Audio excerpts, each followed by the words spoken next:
Ram Ram Shri Krishna Krishna Krishna Hare Hare Ram Ram Ram Ram Shri Hare Krishna Chaitanya Shri Prabhu Krishna Nityananda Shri Advaita Gadadhara Srivasadi Gaura Bhakta Vrinda Jai Shri Krishna Chaitanya Prabhu Chaitanya Prabhu Nityananda Shri Advaita Gadadhara Srimad Srivasadi Gaura Bhakta Vrinda. Jai Shri Krishna Hare Chaitanya Krishna. Nityananda. Hare Krishna everyone. So today is 21st of January. It is Sunday and it is Pausha Masa or Narayana Masa, Shukla Paksha and Ekadashi Tithi.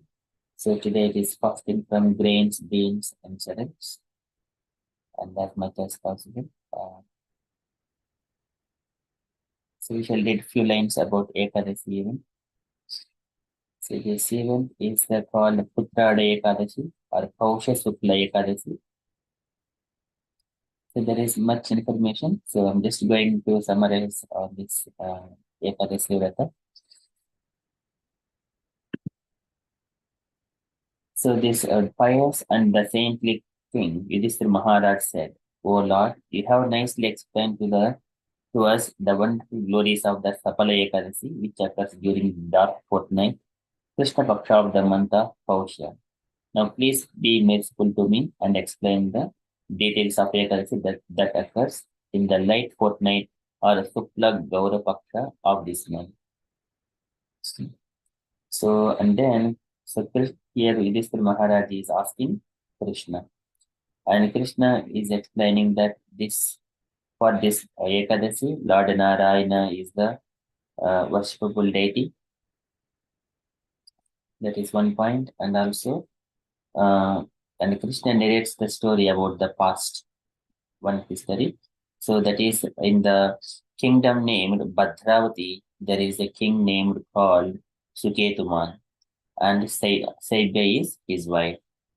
So they are very pious couple, and they don't have children.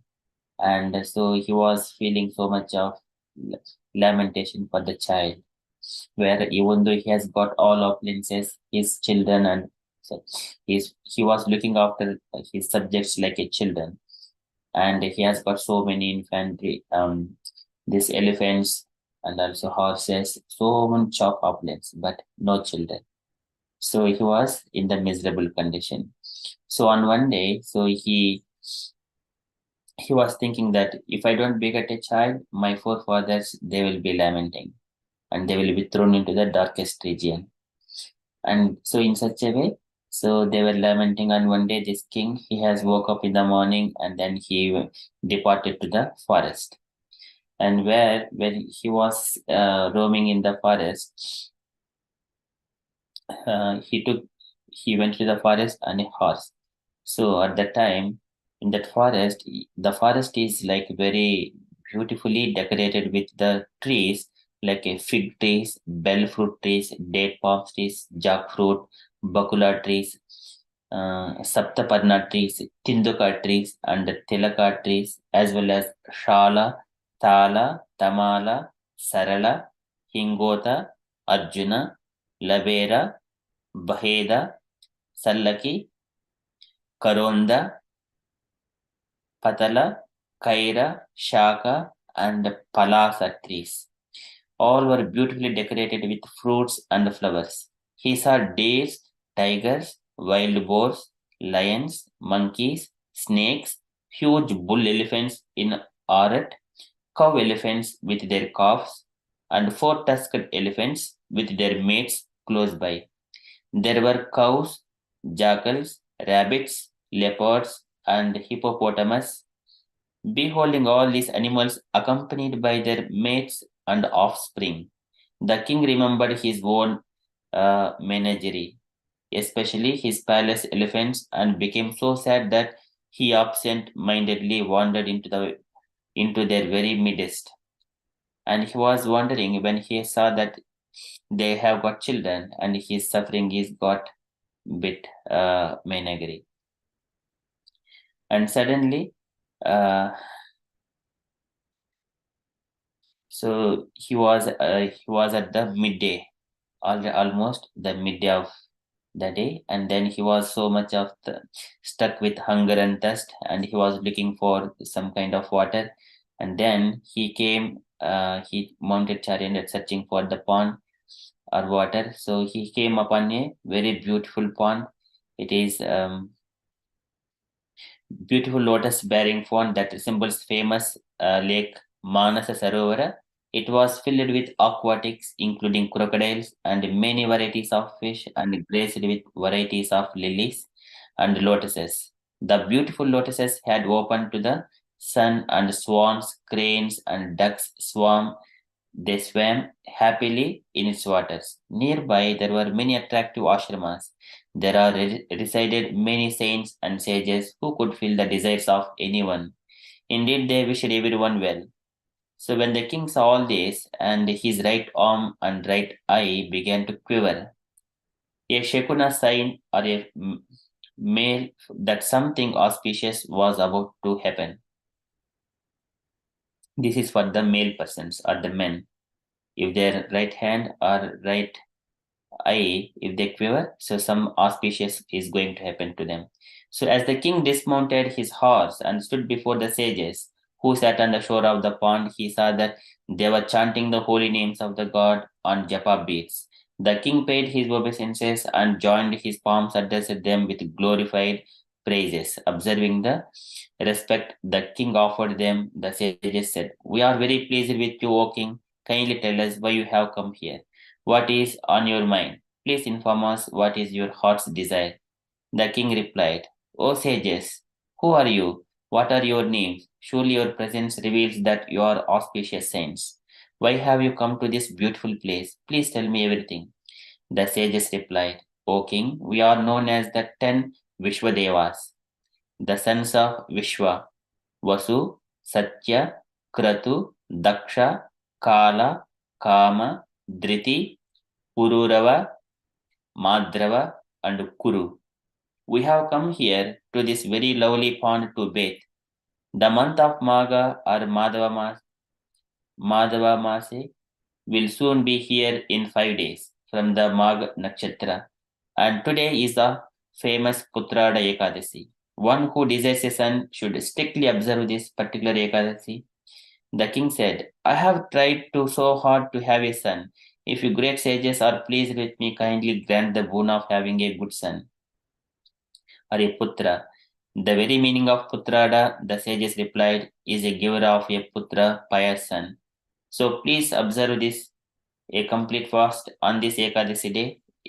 If you do so, then by our blessing and by the mercy of Lord Sri Keshava invested in us, surely you will obtain a son.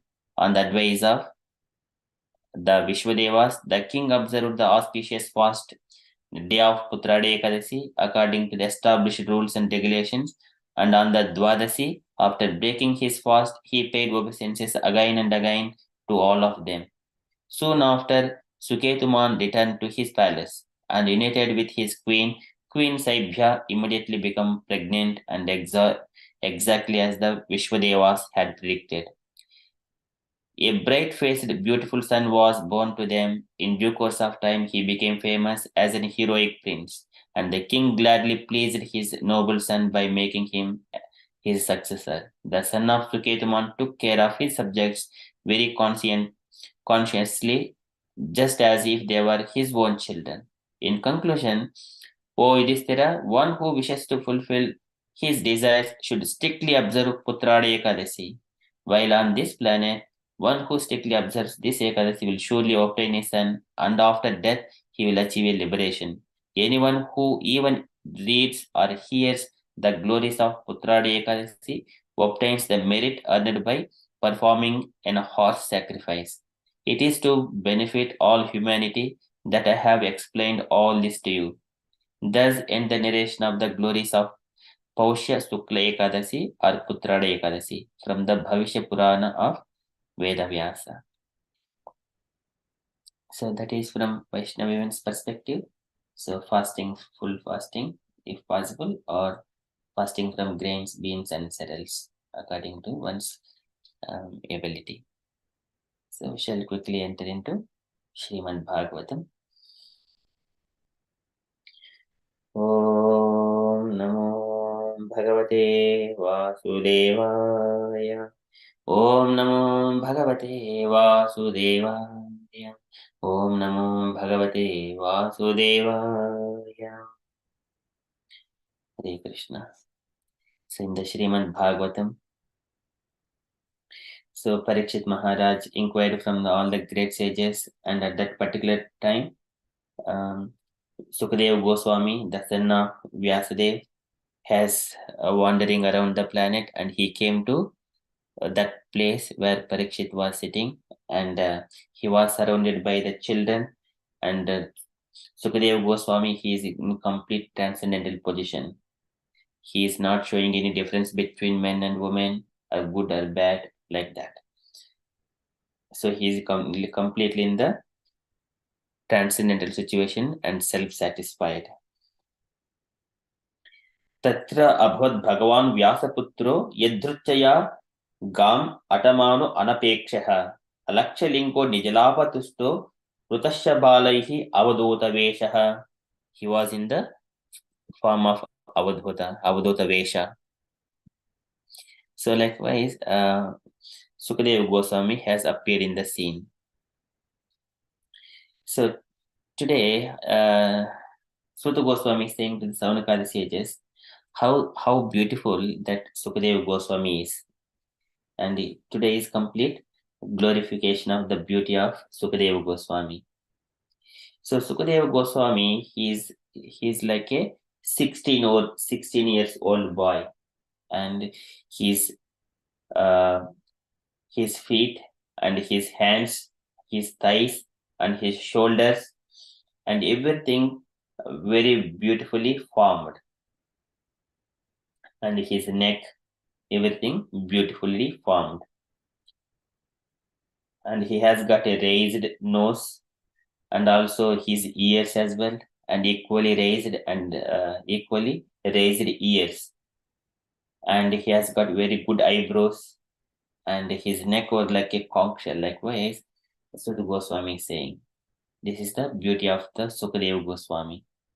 So we are in the first canto, chapter 19, verse number 26.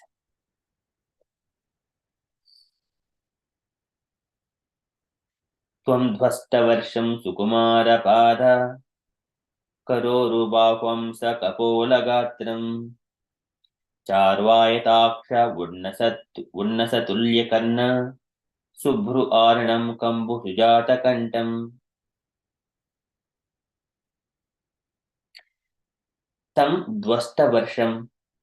So that Sukadeva Goswami, tam dvastavarsham, he is like Dva Asta, 2 cross 8. Dva is the 2 and Asta is 8. Dvasta, that is 16. Dvastavarsham, he is the 16-year-old Sukumara, and he is so Sukumara, it is very delicate. His body is very delicate. Tvam Dvastavarsham Sukumara, and what are the delicate? So here describing about the bodily parts. Pada kara uru bahu amsa kapola gatram. Pada is the legs, kara hands, uru thighs, bahu is the arms, amshas shoulders, and kapola forehead, gatram body. So these are Sukumara Pada Karoru Bahu Amsa Kapola Gatram. And then further what else? Charu Aitaksha Unnasa Tulyakarna. And Charu, they are very beautiful. Ayataksha, broad eyes. Unnasa, Unnasa. This is the Unnasa is the high nose, highly raised nose. Tulyakarna, equal or similar ears. They are also raised ears. Tulyakarna. And Subru Ananam. And the nice eyebrows. Subru Ananam, and also face. Kambu Sujata Kantam. And his neck is nicely built like a conch shell. Kambu Sujata Kantam. His neck is very nicely built like a conch shell. So this is glorification of the Sukadeva Goswami. Tam dvasta varsham sukumara pada karoru bahu amsa kapola gatram charu airaksha unnasa tulya karna subru aranam kambu sujata kantam. So translation for this verse. The son of Vyasadeva was only 16 years old. His legs, hands, thighs, arms, shoulders, forehead, and the other parts of his body were all delicately formed. His eyes were beautifully wide, and his nose and ears were highly raised. He had a very attractive face, and his neck was well formed and beautiful like a conch shell. And purport by Srila Prabhupada ki jai. A respectable personality is described beginning with the legs, and this honored system is observed here with Sukadeva Goswami. He was only 16 years of age. A person is honored for his achievements and not for advanced age. A person can be older by experience and not by age. Sri Sukadeva Goswami, who is described herein as the son of Vyasadeva, was by his knowledge more experienced than all the sages present there, although he was only 16 years old. Srila Prabhupada ki jai. So here in this purport and in this verse, Sutta Goswami and Prabhupada are explaining the beauty of the Sukadeva Goswami, and he is only 16 years of age.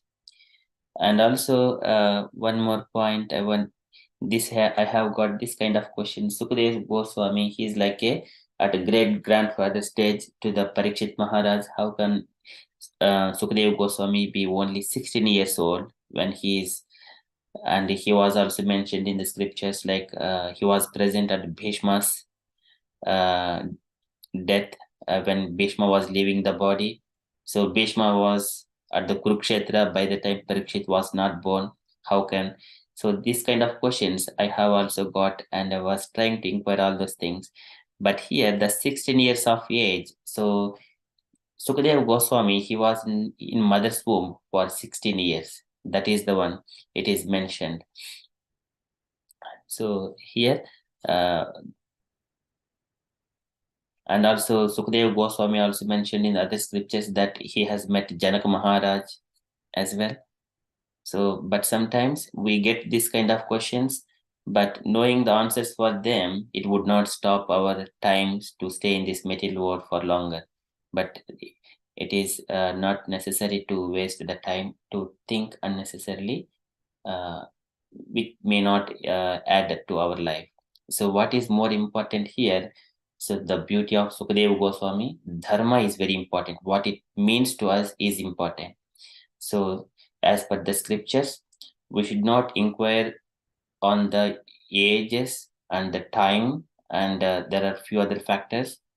We cannot question them because they always the time place that does not applicable to the Puranas and the Vedic scriptures. That is the highly principled dharma. So based on that, and then I was convinced, and then keep it going on and understanding that everything will be revealed in the heart later on. So likewise here, Sutta Goswami is saying that Sukadeva Goswami is so beautiful, and he is in the Avadhota Vesha. Tvam dvasta varsham sukumara pada karoru bahu amsa kapola ghatram charvaitaksha unnasa tulya karna subhruvarnam kambu sujata kantam. Very beautiful. So that is about the from the Srimad Bhagavatam.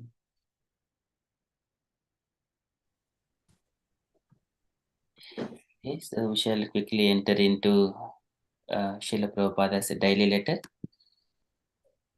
So today it is letter to Kulashekara, December 8th, 1969, London. Can I request any dear devotees to read this small letter?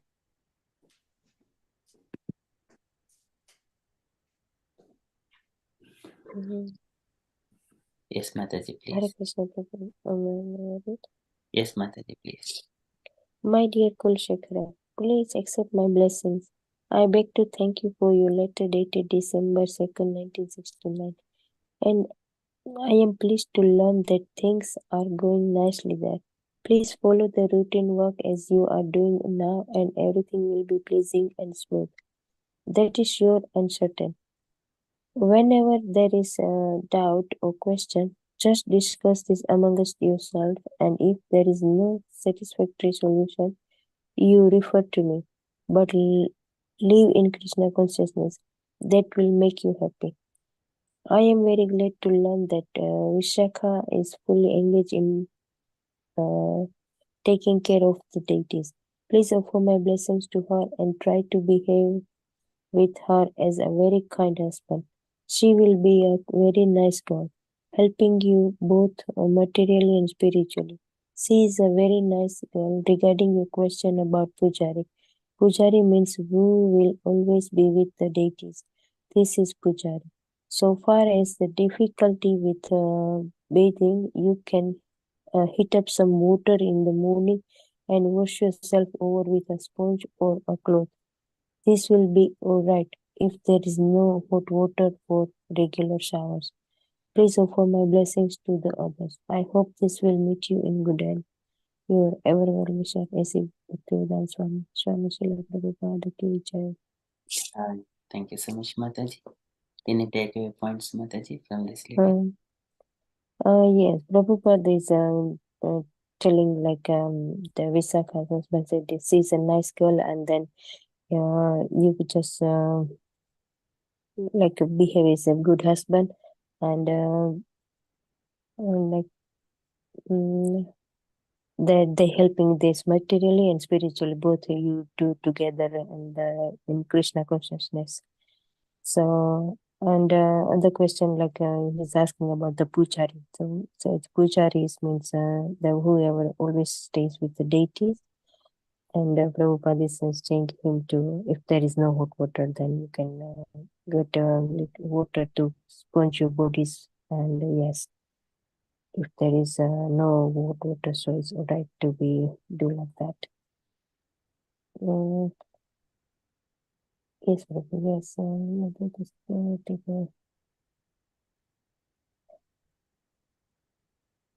Hare Krishna. Thank you so much. Hare Krishna. Krishna. So, and also Prabhupada mentions, so any questions and discuss among us yourself in your Sangha. So that is Prabhupada is mentioning. And another point is taking, say, Pujari must be clean all the time when in the deity room with the deities. So Prabhupada is giving, you can heat up some water in the morning and wash yourself over with a sponge or a cloth. That will be all right if there is no hot water for regular showers. So there is one more line. In special cases, you can simply wash your hands and feet and change your dress washed. That will purify you. So this is in special circumstances. Okay, so that is straightforward points from the Prabhupada's letter. Okay, so and from the announcements point of view, so we are going into the shloka learning and then Ramayana as well. So that would cover this morning, and we'll see that one how it goes. Apart from that, next Tuesday is Gaurangi Mataji's preaching session. Okay, that is from the announcements point of view. And dear devotees, if you have got any points to share, kindly share before we go into the shloka and also Ramayana. Hare Krishna.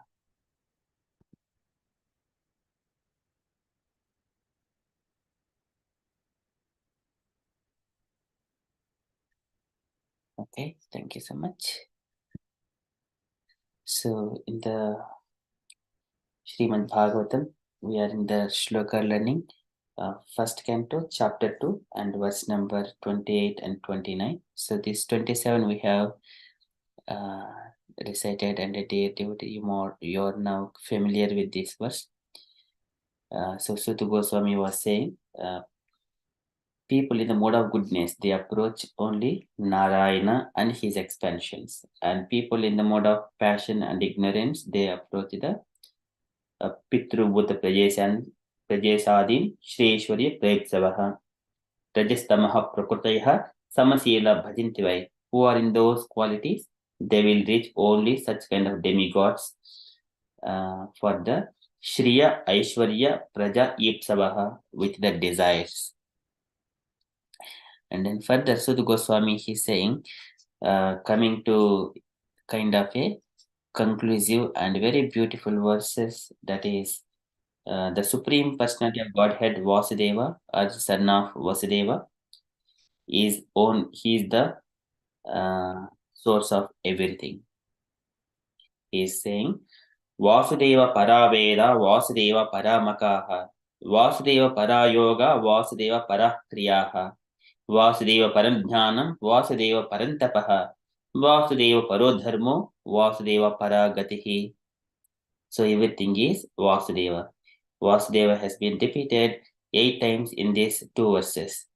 One is for Veda and another for Makas or Yajnas, Yoga, that is for the connecting to the Supreme, the process, and Kriyaha, all the activities, Jnanam, all the knowledge, Tapaha, austerities, and Dharma, all the religious principles, and Gatihi, ultimate destination.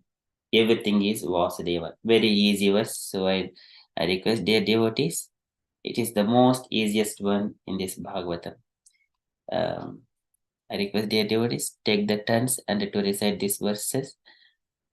We are going to recite and then later on just to discuss a little bit and then again recite and then we'll move on to the Ramayana. Okay, so we shall go into the alphabetical order, reverse order. Can I request Usha Mataji?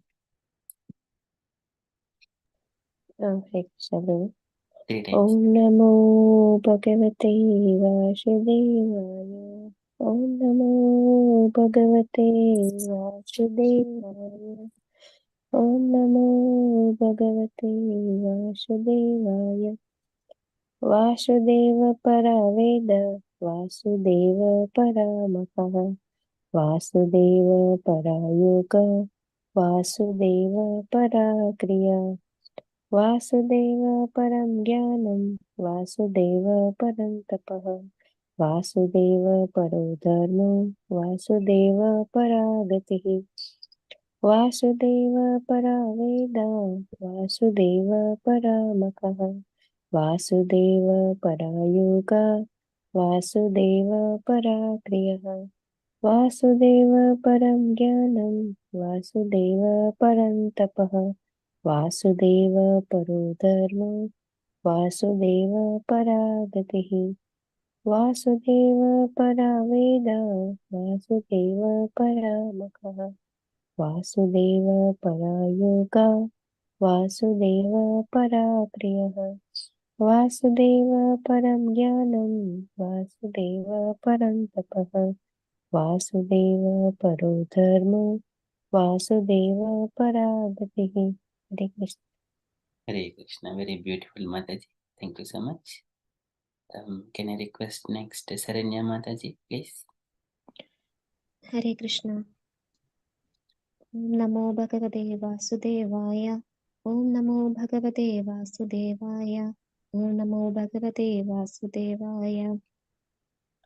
Vasudeva Paraveda, Vasudeva Paramakaha, Vasudeva Parayoga, Vasudeva Parakriyaha, Vasudeva Param Jnanam, Vasudeva Param Tapaha, Vasudeva Parodharmo, Vasudeva Paragadihi, Vasudeva Paraveda, Vasudeva Paramakaha, Vasudeva Parayoga, Vasudeva Parakriyaha, Vasudeva Param Jnanam, Vasudeva Param Tapaha, Vasudeva Parodharmo, Vasudeva Paragadihi, Vasudeva Paraveda, Vasudeva Paramagaha, Vasudeva Parayoga, Vasudeva Parakriyaha, Vasudeva Param Jnanam, Vasudeva Param Tapaha, Vasudeva Parodharmo, Vasudeva Paragadihi.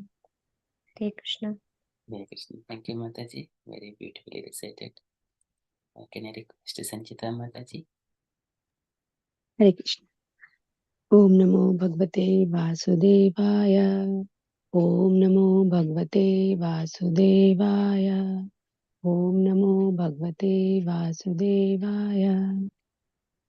Vasudev परावेद Vasudev परामख Vasudev परायोग Vasudev पराक्रिय Vasudev परं ज्ञानं वासुदेव परं तपः वासुदेव परो धर्म Vasudev परागतिः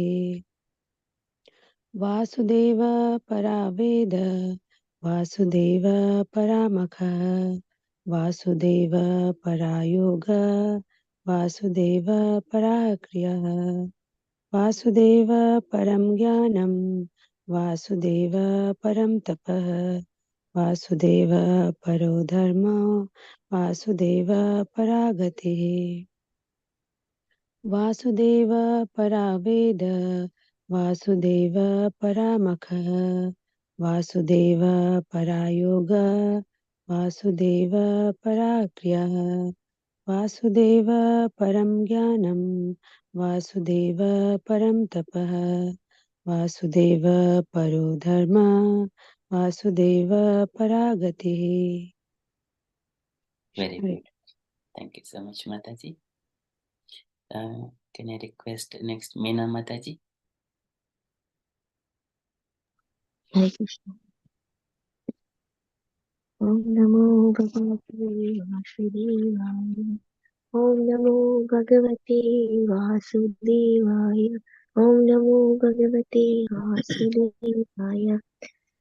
Vasudeva Param Veda Vasudeva Param Sakha Vasudeva Para Yoga Vasudeva Parakriya Vasudeva Param Gnanam Vasudeva Param Tapa Vasudeva Paradharmo Vasudeva Paragati Vasudeva Paraveda Vasudeva Paramaka Vasudeva para yoga, Vasudeva para kriya, Vasudeva param gnanam, Vasudeva param tapaha, Vasudeva paro dharmo, Vasudeva paragati, Vasudeva para veda, Vasudeva paramaka, Vasudeva para yoga, Vasudeva para kriya.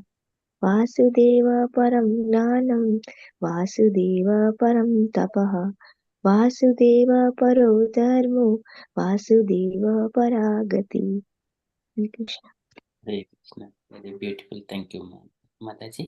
So, and also, just to remember, when we are reciting Vasudeva Paraveda, Vasudeva Paramakaha, and Vasudeva Parayoga, Vasudeva Parakriyaha. So we have to stress ha at the end. Sometimes when we are doing it regularly, we forget the ha because it would give the vibrations to all parts of the throat and the mouth muscles. And it brings the sound from the navel through the heart and through the throat. That will bring, this is the Visarga, it is called Visarga. Vasudeva Parakriyaha. Vasudeva Param Jnanam, Vasudeva Param Tapaha, Vasudeva Paro Dharmo, Vasudeva Paragatihi. So when we stress that, it is the enrichment to the stressing of these sounds. That is very important. Otherwise, it will be normal English. Normal English doesn't have any value in the sound vibrations. Okay. So can I request next Gaurangi Mataji, please? Hare Krishna Prabhuji, Dandavat Pranam. Okay. Om Namo Bhagavate Vasudevaya. Om Namo Bhagavate Vasudevaya. Om Namo Bhagavate Vasudevaya. Vasudeva Paraveda Vasudeva Paramakaha Vasudeva Parayoga Vasudeva Parakriyaha Vasudeva परं ज्ञानं वासुदेवा परं तपः वासुदेवा परो धर्मो वासुदेवा परा गतिः वासुदेवा परा वीरा वासुदेवा परामखः वासुदेवा परा योगा वासुदेवा परा क्रियः वासुदेवा परं ज्ञानं वासुदेवा परं तपः वासुदेवा परो धर्मो वासुदेवा परा गतिः वासुदेवा परा वीरा वासुदेवा परामखः वासुदेवा परा योगा वासुदेवा परा क्रियः वासुदेवा परं ज्ञानं वासुदेवा परं तपः वासुदेवा परो धर्मो वासुदेवा परा गतिः हरे Krishna Hare Krishna. Thank you, Mataji. So this one Gatihi.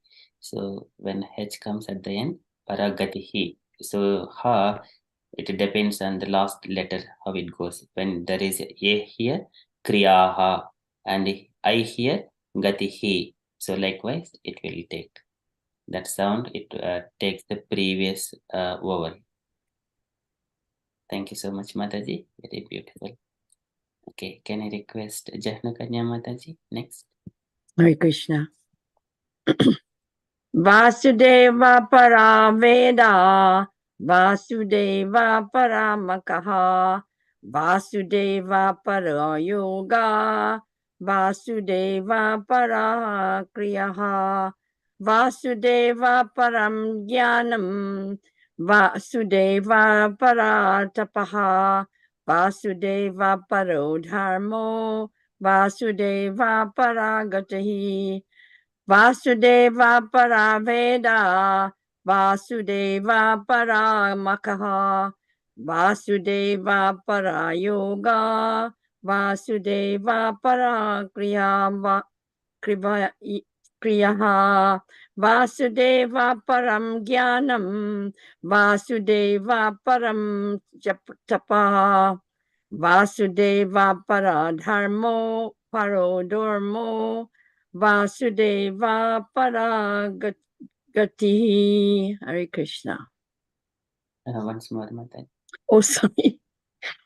Vasudeva Paraveda Vasudeva Paramakaha Vasudeva Parayoga Vasudeva Parakriyaha Vasudeva Param Jnanam Vasudeva Param Tapaha Vasudeva Paro Dharmo Vasudeva Paragati.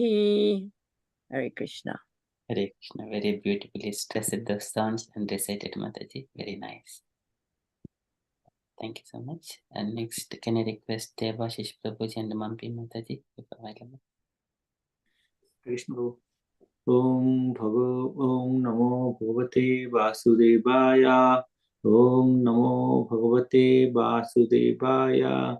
Om Namo Bhagavate Vasudevaya.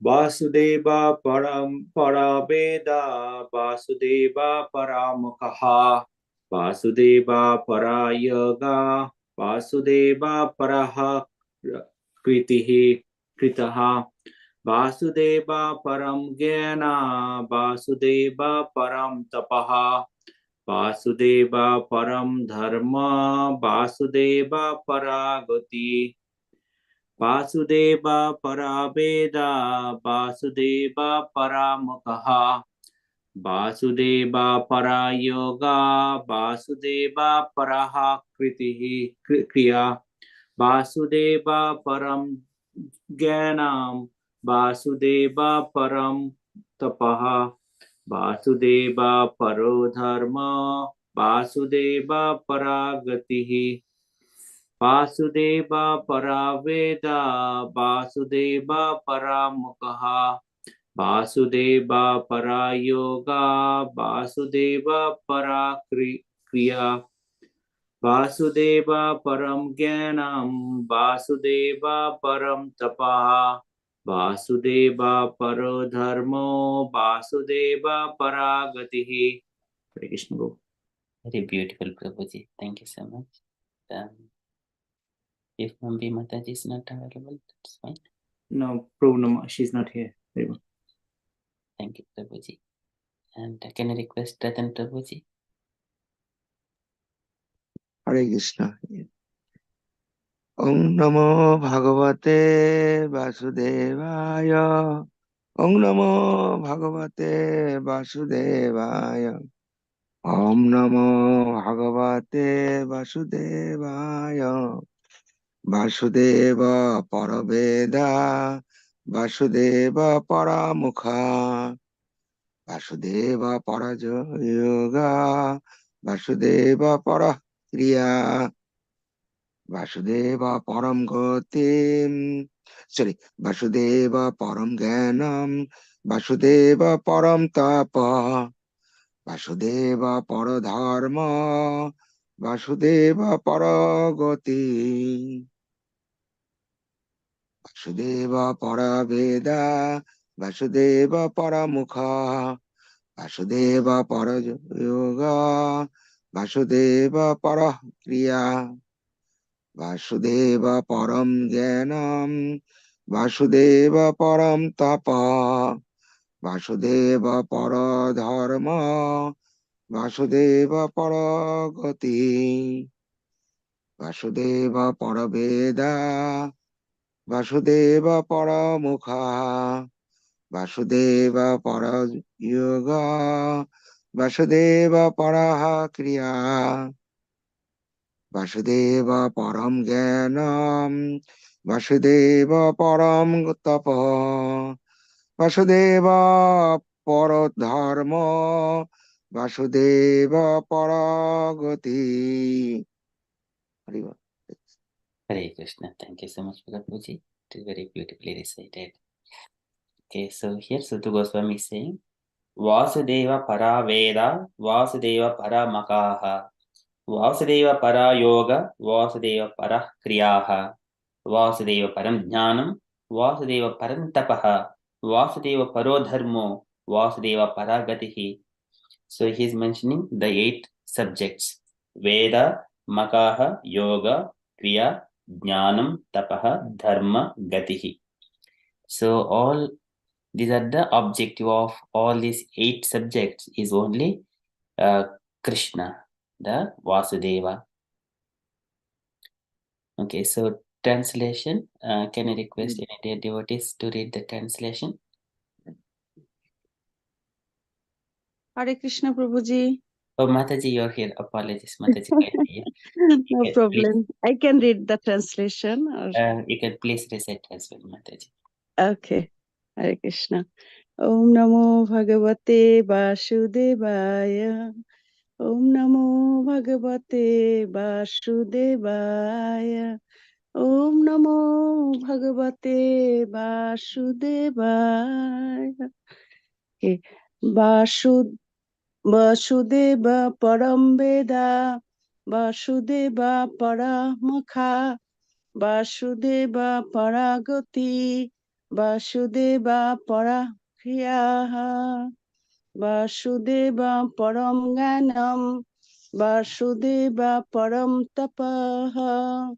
Vasudeva Param Dharma. Vasudeva Param Gati. Vasudeva Param Veda. Vasudeva Paramukha. Vasudeva Parayoga. Vasudeva Parakriya. Vasudeva Param Jnanam. Vasudeva Param Tapaha. Vasudeva Param Dharma. Vasudeva Param Gati. Vasudeva Param Veda. Paraveda Vasudeva Paramukha. Vasudeva Parayoga. Vasudeva Parakriya. Vasudeva Param Jnanam. Vasudeva Param Tapaha. Vasudeva Paro Dharmo, Vasudeva Paragati. Hare Krishna. Hare Krishna. Very beautiful, Mataji. Thank you. Can request also the translation, please.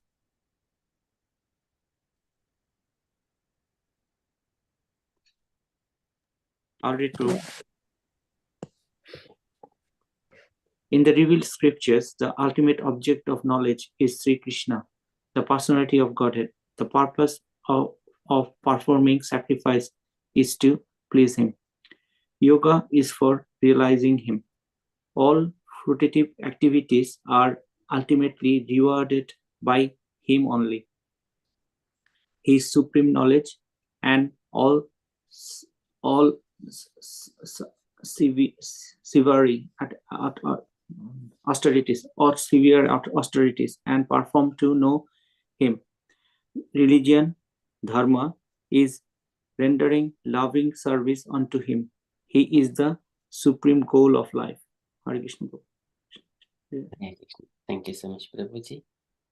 So this is it is straightforward, and here, so I think devotees, 8 devotees, can you take just only one line of sentence? So Veda. So it is very straightforward. Just to say what you understand in one line of statement. We'll go in the reverse order only. Can I request Usha Mataji? First line.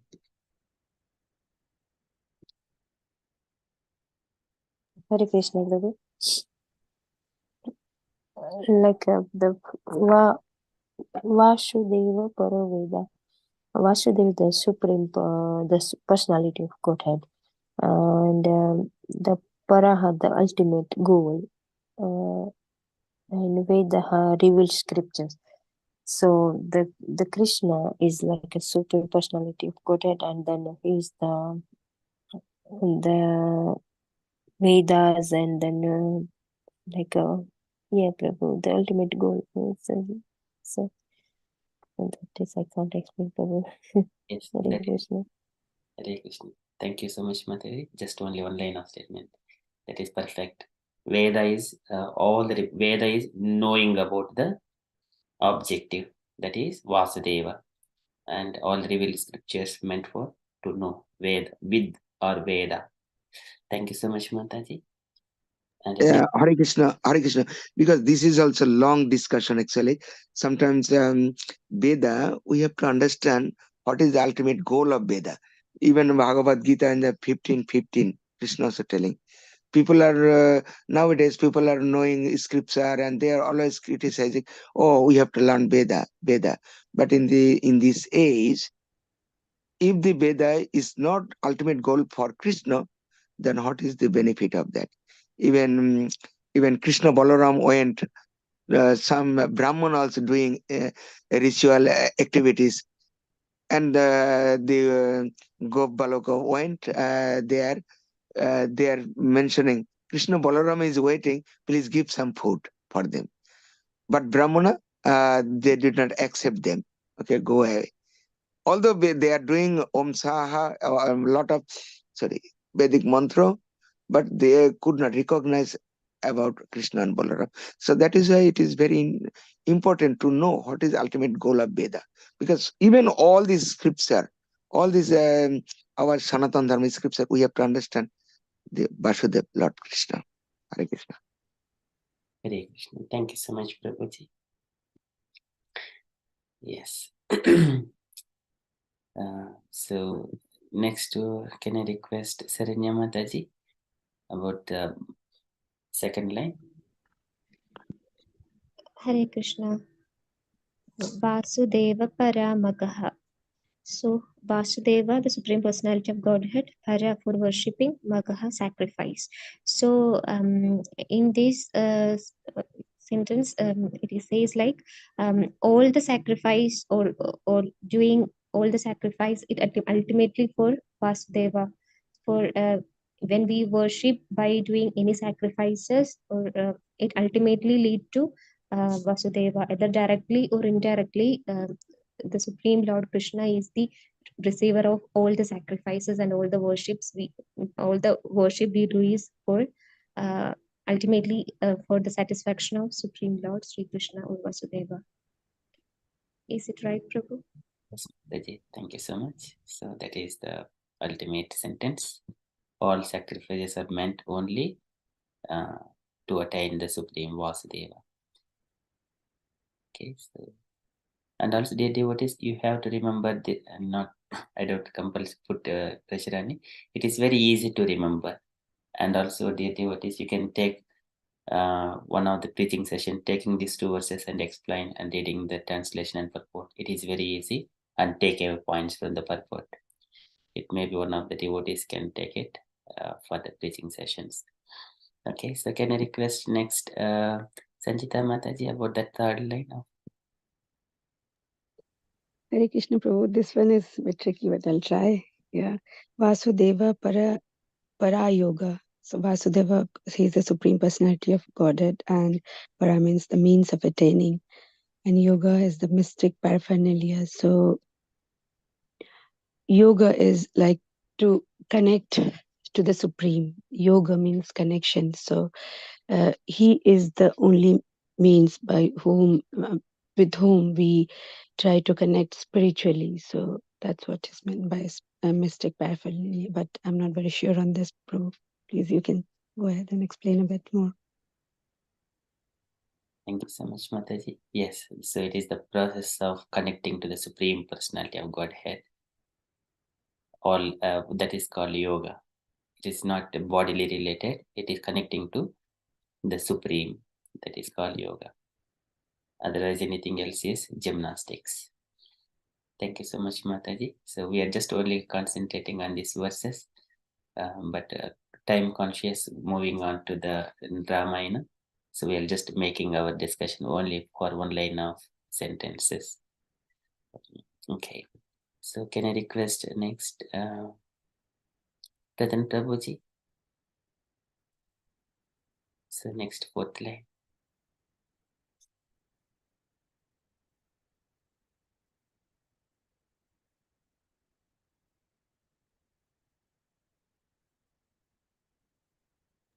Hare Krishna, yes.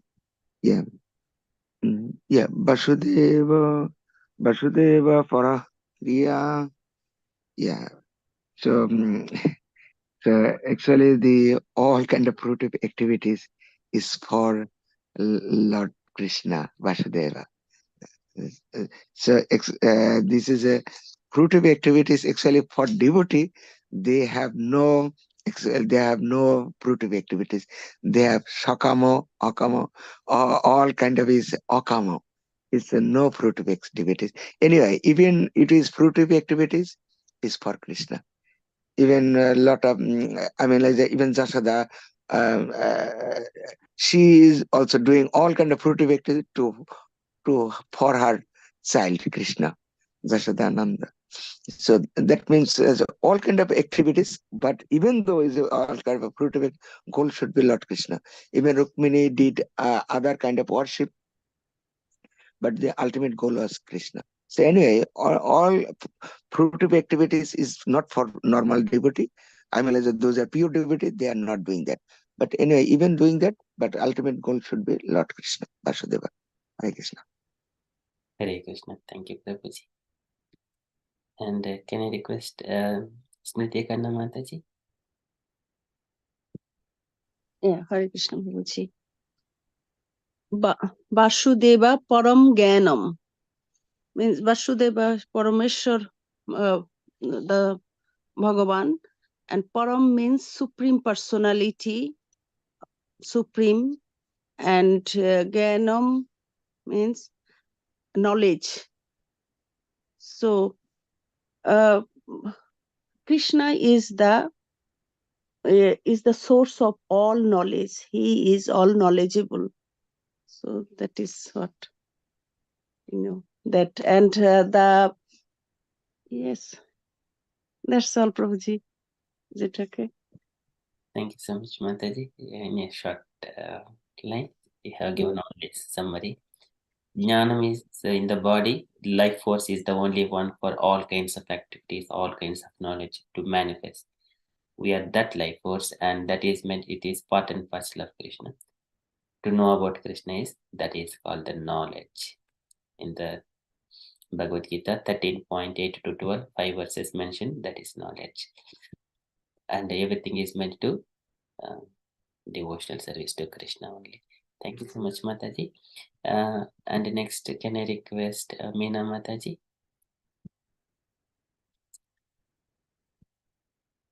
Krishna. Vasudeva Param Tapaha. Vasudeva means the personality of Godhead. Vasudeva Param, personality of Godhead. Param is best, and Tapa is austerity. The Krishna is all the force of austerity, which is Tapa means austerity. So it's The sound is very low. Sorry.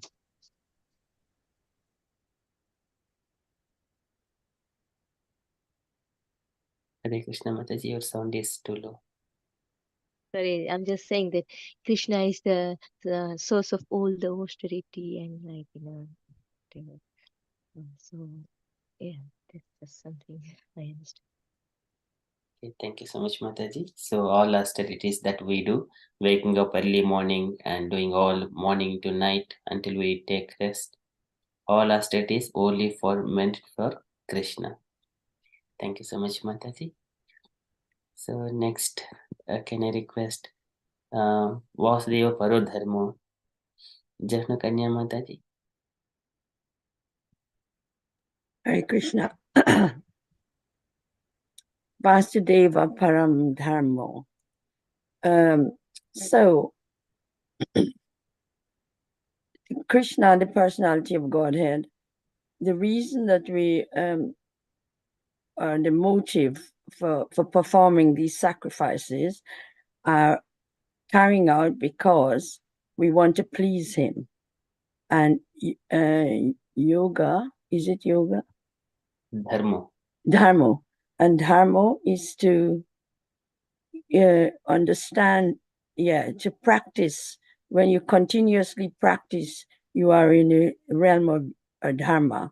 So you are you're doing the right thing, and Krishna is he gives you permission to do it, and then he actually is so pleased that we, because he's a much less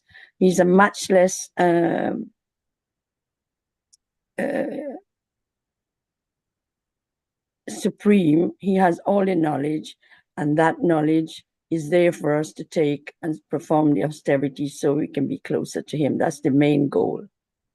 And dharma is to do with our practice, religion, but in Krishna consciousness, it's not seen as a religion. It's seen as a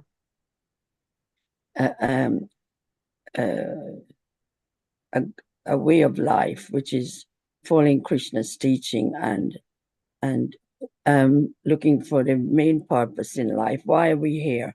How do we reach Krishna? How do we get a better life? So what you do, you have to give up all fruitive activities and aim for Krishna.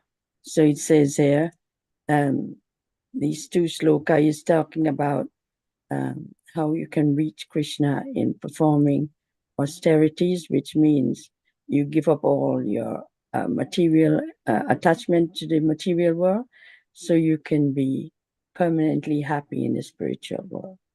Hare Krishna. So you practice austerities, tapa, and all that. Thank you. Hare Krishna. Thank you so much, Mataji. Nicely explained. So dharma, it is the natural constitutional position of a living entity. That is dharma. It is, if I take one, what is the dharma of a water? It is a liquid. What is dharma of a some stone? It has got solidity. So likewise, what is the constitutional position of a living entity? It is the part and parcel of Krishna. And whenever it is in the I'm a father, he has got a constitutional position. He has got a duty. Mother, it is a duty, dharma. Son, he has got a duty, that is dharma. So that is Lord Ramachandra is the personified dharma. He has showed how it is. That is dharma.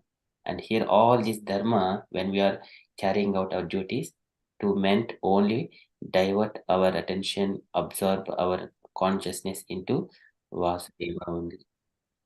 So that is dharma, religion. Thank you so much, Mataji. So can I request a Hare Gauri? Krishna Prabhuji, just one remark. Why it is mentioning also that Sarva Dharman Paritajya. This is also Dharma. Yeah. Yes, Prabhuji. Yeah, that is Sarva Dharman Parityajya Mam Ekam Saranam Raja. So that's why one who is already coming to the Krishna, he doesn't have any duty to be performed because it is Vasudeva is the Sarvam. Vasudeva Sarvamiti Samahatma Sudharlabaha. He has attained that stage, his ultimate goal.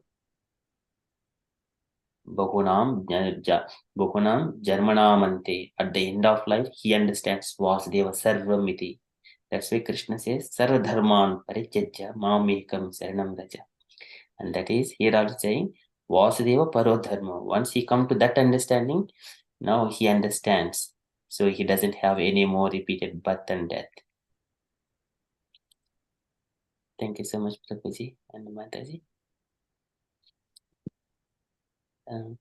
Can I request Gauringi Mataji next? And Vasudeva. Last line. Hare Krishna Prabhuji. Yes.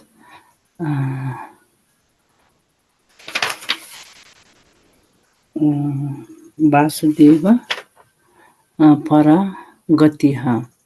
Vasudeva means the personality of Godhead. Paraha, the ultimate Gatiha, the goal of life. The Vasudeva is our supreme power of Godhead. We worship to him. Then Paraha means ultimate. We are under to his control. Then Gati, her goal of our life, we worship Lord Krishna, and we love to him. Then we want to. Our goal is that the goal of life. We can do his worship. Prabhuji, Hare Krishna. Hare Krishna. Very beautifully explained, Mataji. He is our ultimate object. When we keep object is correct, and everything will be aligned properly. We are at one point, source point, and Krishna is the object, and Krishna will make sure that what is the shortest path. That is Vasudeva Paragati. Thank you so much, Mataji. Okay, that is from the verses and learnings perspective. We have got Radha Sevika Mataji as well. After Radha Sevika Mataji recites, and also Debashish Prabhuji also got a chance to say a few words about anything Prabhuji's understandings after that. Radha Sevika Mataji, would you go for 3 times? Yep, just a minute. Can you hear me? Yes, Mataji, please.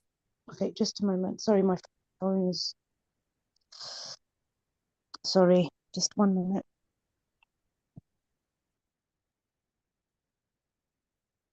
Sort my phone out. Sorry. Sorry, Prabhu, just 1 minute. It's just gone on half screen. 1 minute. Sorry, it's frozen, Prabhu. If Debashish Prabhu speaks, then I... Prabhuji, so could you please give what you understand from this verses? Yeah, Hare Krishna Prabhu. Yes, the last line summarizes everything. Vasudeva, the Supreme Personality of Godhead, is the ultimate goal of our life. So everything and anything we do, everything should be targeting to him. He should be in the middle of our every work and all work. For an example, if like everyone, all of you know, but I'm saying it again. If the zeros, all the zeros, we put one after another, doesn't have any value. But if you put 1 in front of the 0, that zeros becomes million or billion or trillion. So ultimate goal of our life is Vasudeva, to reach to him, and whatever we do, we should wholeheartedly offer to him. That's all I understand, Prabhu, from all this. Thank you, Haribo. Perfect. Thank you so much, Prabhuji. That is the ultimate sentence you have explained.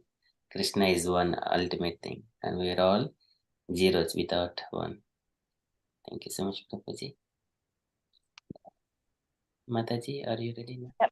Okay, just yep. So what would you like me to do? Recite verse 3 times. That's Okay. all.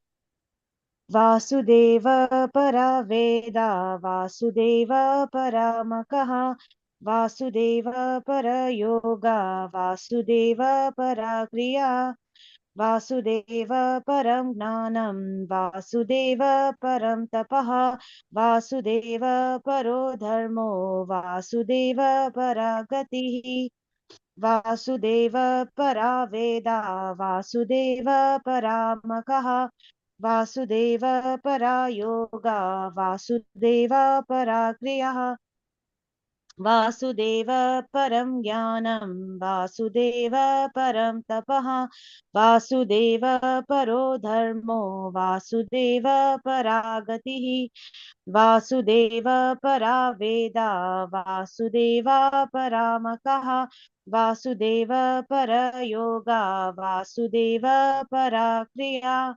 Vasudeva param jnanam, Vasudeva param tapaha, Vasudeva paro dharmo, Vasudeva paragatihi. And also translation, Mataji. In the revealed scriptures, the ultimate object of knowledge is Sri Krishna, the personality of Godhead. The purpose of performing sacrifice is to please him.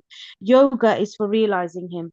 All fruitive activities are ultimately rewarded by him only. He is the supreme knowledge, and all severe austerities are performed to know him. Religion, dharma, is rendering loving service unto him. He is the supreme goal of life. Hare Krishna. Thank you so much, Mataji. And thank you so much, all the dear devotees. So we have heard these sound vibrations number of times. Hope you remember all these verses very easily. Thank you so much. And we can take any devotees for teaching session. You can take this verse and the translation and purport, and then take away points. That would do that. Okay, so that is from Shloka learning. We shall quickly move on to Ramayana. It is a beautiful part. There is not much philosophy. It is straightforward. And Lord Ramachandra is Maryada Purushottama. Simply hearing and reading about the pastimes, that is sufficient. Okay, so we shall go into the Ramayana, Valmiki Ramayana. So it is in the Veda base. So can I request dear devotees? We are just going, taking turns. It is small paragraphs, and each devotee take 2 paragraphs like that. Okay, so we shall. Devashish Prabhuji, would you like to start? Yes, Prabhu.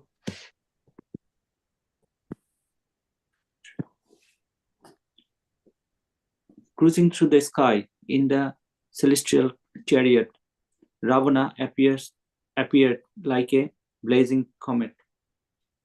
His dark body shone with a brilliant aurora. From his 10 heads, his reddish eyes darted about, scouring the mountain below. His 20 powerful arms hanging from his huge arm frame looked like 5 hooded serpents seated on a throne of a gem.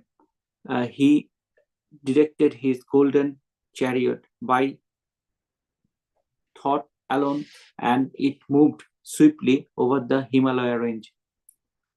The demon was out of his conquest. All around him flew thousands of rakshasas, culching sword, barbaded spears, spiked masses, and iron and bludgeons. All of those weapons seemed with blood. So Rakshasas had the head of tigers, some of donkeys, and some of fiends. Others appear in their natural form, large blackish bodies, fearful faces with tall pointed ears and rows of sharp fangs, with a smash of red hair on their heads.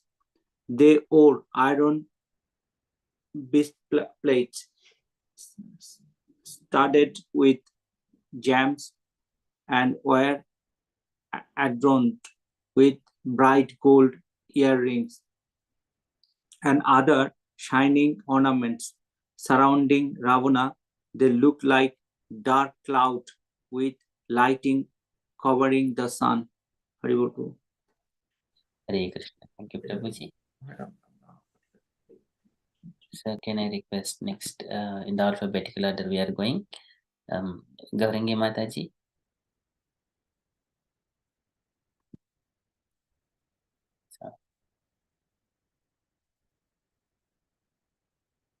So, first two paragraphs. Gaurangi Mataji. Okay, so can I request Jatno Kanya Mataji? Hare Krishna. Second to this one, yeah, fearless. Yes, ma'am. Hare Krishna. The fearless Ravana overlord all the demons. Hare. Look down. Are you there? Mataji, so from here, from Ravana Vishit. Oh, sorry. Haribol. Ravana wished to defeat in battle even the gods themselves, wanting to establish his supreme power in the universe. He had gone to the higher planets and conquered hosts of Gandharvas and Yakshas, powerful celestial fighters. Now he was returning from the victorious fight with Kuvera, his own brother and the treasurer of the gods. That lordly deity had been made to retreat by Ravana. Losing to the demon his wonderful chariot, known as all the worlds as the Pushpaka. The fearless Ravana, overlord of all the demons, looked down from the Pushpaka at the forest below. It was a picture of tranquility. Among the trees were many verdant clearings, covered with varieties of wild shrubs and forest flowers. Crystal waterfalls cascaded onto many colored rocks. Lakes filled with lotuses and swans shone from the mountain plateau as the hordes of Rakshasas soared overhead. Hare Krishna. Hare Krishna. Thank you, Mataji. Can I request next in the line? Meena Mataji, would you like to go? Sometimes the demons would see groups of deceased ascetics, Brahmanis who dwelt in those high mountain ranges, practicing austerities and worshipping the gods. They would see the columns of smoke rising up amongst the trees from the sacrificial fires tended by the sages.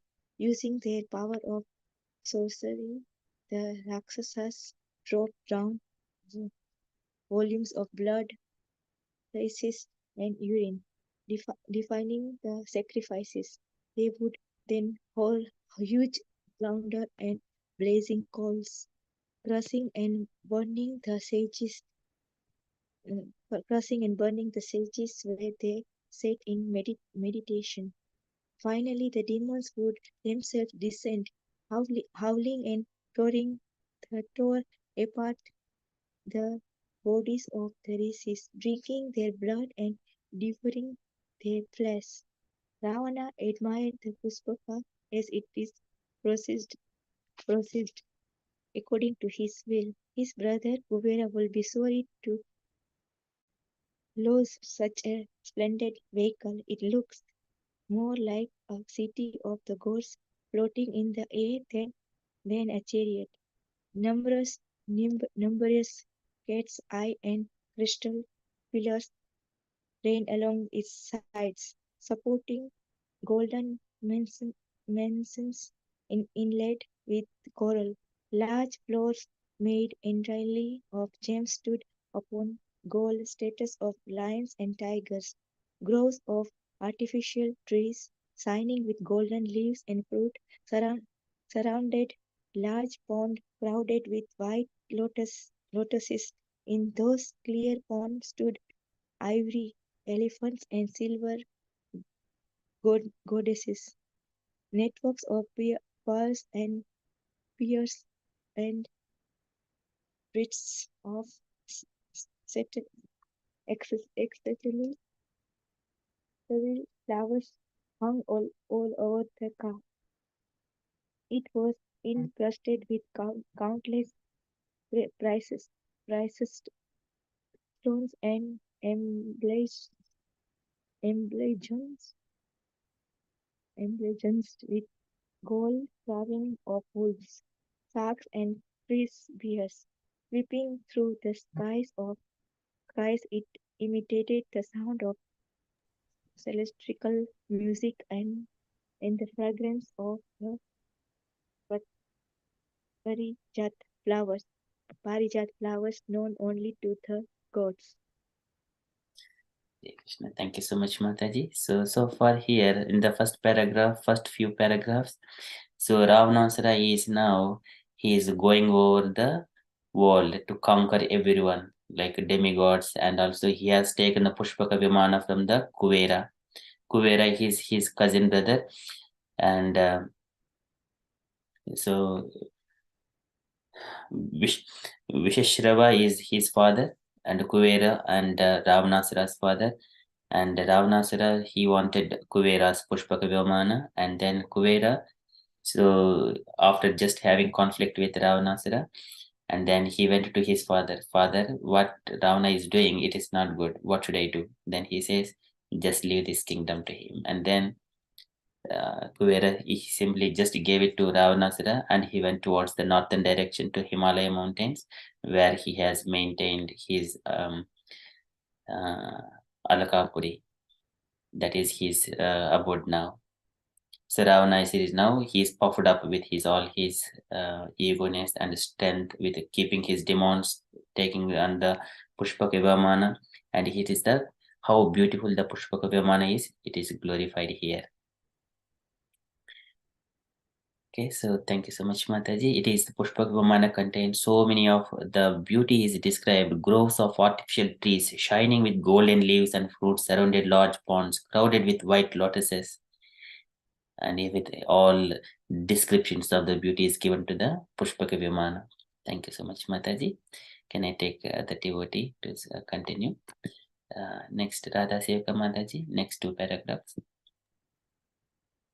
Ordering the Rakshasas to wait in the sky, Ravana himself rose up from the chariot and descended to the ground. He Mataji, saw... Huh? Sorry. So this as Ravana sat idly. One moment.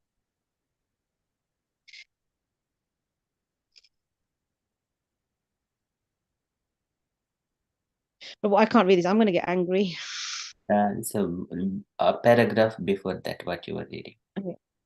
As Ravana sat idly aboard the chariot, gazing around at the magnificent scenery below, he suddenly noticed a lady sitting in meditation. This was most unusual. Women were rarely seen in those mountains. Sometimes the rishis would have their wives with them, but this woman seemed to be entirely alone. Ravana slowed the chariot and moved down to look more closely. Perhaps there were more ascetics nearby. The Rakshasas could use a little entertainment, and if this woman was as beautiful as she seemed at first glance, so could he. Ordering the Rakshasas to wait in the sky, Ravana himself rose up from the chariot and descended to the ground. He saw the young ascetic girl sitting on a flat piece of soft grassland surrounded by wild flowers. She glowed with a golden beauty. Her limbs were exquisitely formed and her full breasts were covered by a black deerskin. Ravana could see the contours of her tapering thighs through the thin cloth covering her crossed legs. Dark locks of thickly matted hair hung down to her waist, framing her white complexioned face. Her red lips moved slightly as she intoned the sacred syllable Om.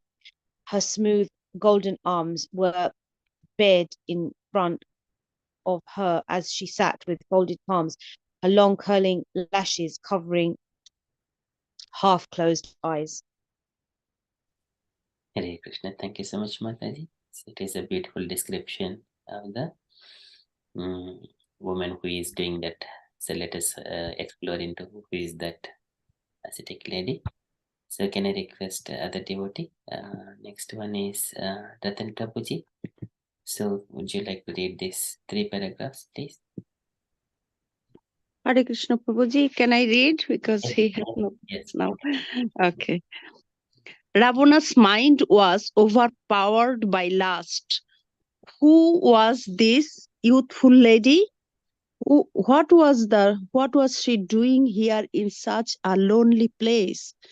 Did she have a protector? Never mind.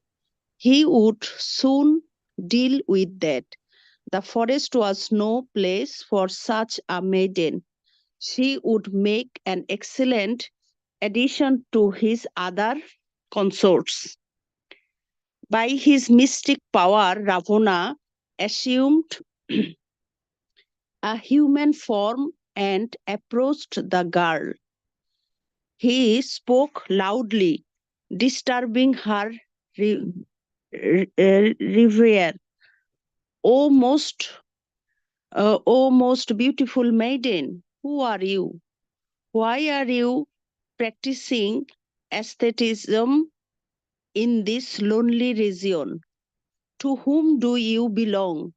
What fortunate man has you for his wife? The demon was, this is small. Yeah, okay. I will, sorry, I will try. Sorry, Prabhuji. I cannot articulate properly.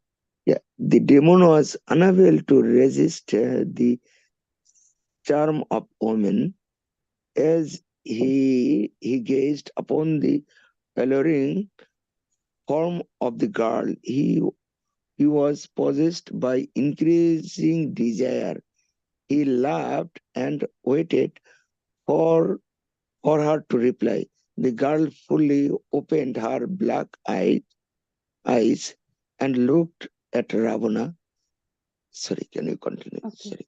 Sorry. Seeing him as a guest in her hermitage, she spoke respectfully, telling him her name. She was Vedavati, the daughter of the powerful sage, who was himself a son of God's protector, Brihaspati. Looking down in shyness, she said, I was born as an incarnation of the holy Vedas. My father was sought by numerous gods and other celestial beings who wished to have my hand in marriage. However, none but Vishnu, the Lord of all the worlds, can be my spouse. Thus, I am seated here, absorbed in thought of Lord and awaiting his favor. Will I continue, Prabhuji? Other devotee will continue, Mataji. Okay. Thank you so much. Okay, thank you. Hare Krishna. Hare Krishna. Okay, so can I request next?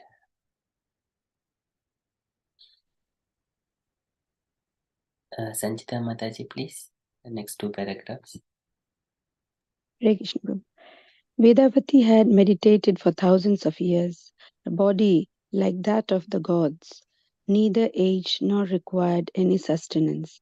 She could understand by her own inner vision who Ravana was and what was his intention. In gentle tones, she said that only Vishnu could be her husband. The inconceivable Lord was all powerful and all seeing, and she had chosen him alone. She could not belong to anyone else. Ravana could continue on his way as before. Ravana should continue on his way as before. Ravana laughed again. He was not going to leave behind this jewel of a woman. Hearing the name of Vishnu, his sworn enemy, only made him all the more determined. The demon's voice boomed like thunder. Your resolutions to practice austerity befits only old women. O lady of shapely limbs, why do you waste your fleeting youth in this way? I am Ravana, lord of the Rakshasas, the very mighty race of the demons. Become my wife and live with me in my capital, Lanka, the golden city I forcibly seized from the gods. Who is this Vishnu anyway? Hare Krishna. Hare Krishna. Thank you so much, Mataji. So here in this, so Vedavati, she is the daughter of Bruhaspati. Bruhaspati is the preceptor or the acharya of all the demigods to Indra and everyone else. So Vedavati is daughter of Bruhaspati. She desired only Lord Vishnu as her husband, and she has been practicing for thousands of years. But still, her body is like a very youth, neither aged nor required any sustenance, and she understands everyone's circumstances and their inner heart. So, and she understands Ravana. So Ravana is a demon, and his intentions as well. So now Ravana wanted Vedavati to be his wife, but she is determined to keep only Vishnu as his own husband, her own husband. Okay, so for that she has been engaging for thousands of years. Okay, so thank you so much, Mataji. Can I request next Saranya Mataji? So until 3 paragraphs, please. Hare Krishna. Ravana spoke derisively of Vishnu, who he knew to be the lord of all the gods. The arrogant demon cared nothing for for any universal authority. He had been granted boons by Brahma, the creator of the universe, who had so blessed the Rakshasa that he could not be killed by practically any created beings, neither god nor demon. Ravana could assume forms at will. Vedavati, mention of Vishnu, did not bother him in the least. He stood smiling before the maiden, his eyes full of lust. Hearing Ravana deride Vishnu, Vedavati flared up with anger and rebuked the demon. She told him to leave immediately for his own good, lest he incite the powerful anger of that supreme deity. Ravana smiled. This high-spirited woman would make a perfect consort for him. He stepped forward and grabbed hold of her long locks. Vedavati at once uttered a powerful Sanskrit mantra, which momentarily checked the demon's advance. She lifted a hand and, by her mystic power, cut through her hair. The Rakshasa fell back in surprise as he spoke furiously. Hey Krishna, thank you so much, Mataji. So Satyastri is Vedavati. So we also see that Krishna with his hand, he chopped off a washerman's head in Madhura when Krishna was entering. Like, so here Vedavati taking his hand and she chopped off her hair, so that wherever this Ravanasra has touched. Okay, so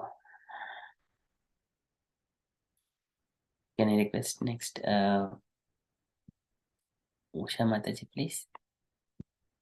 and then go for up to 3 paragraphs. Hare Krishna Prabhu.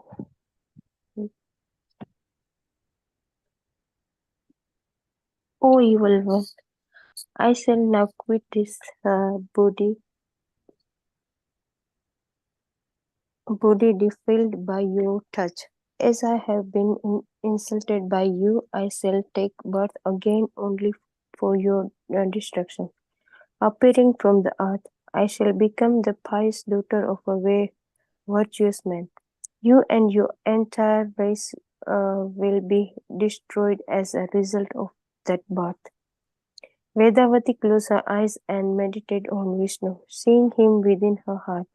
Before Ravana's eyes, she evokes fire from within herself.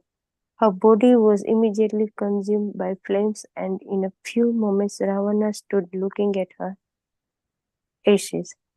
Baffled by her words, the disappointed demon rose again to his chariot and continued on his way. The demon and his Rakshasa followers spent some time in the Himalaya mountains, wreaking havoc amongst the many ascetics living there.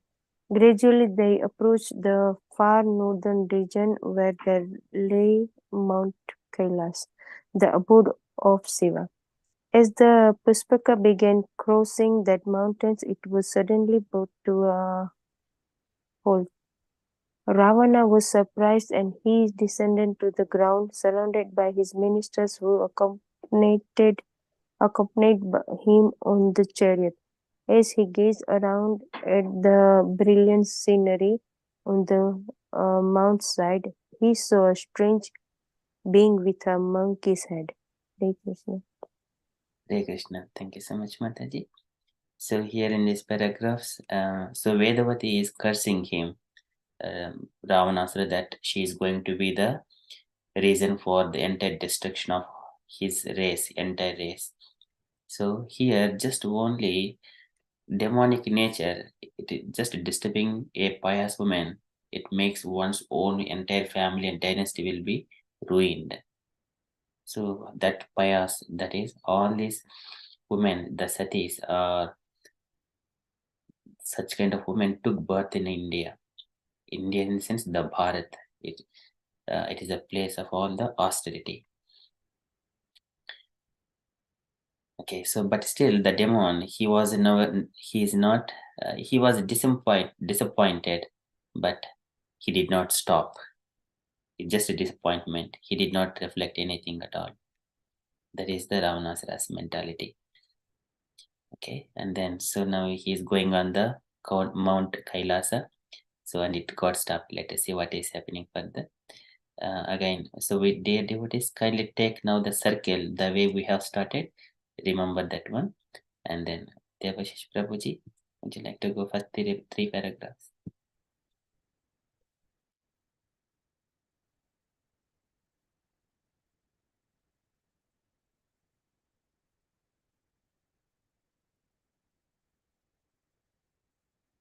Or Gauringi Mataji?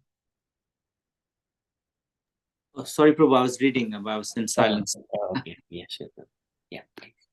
The creature appears dreadful, with a dark yellowish complexion and misshapen features.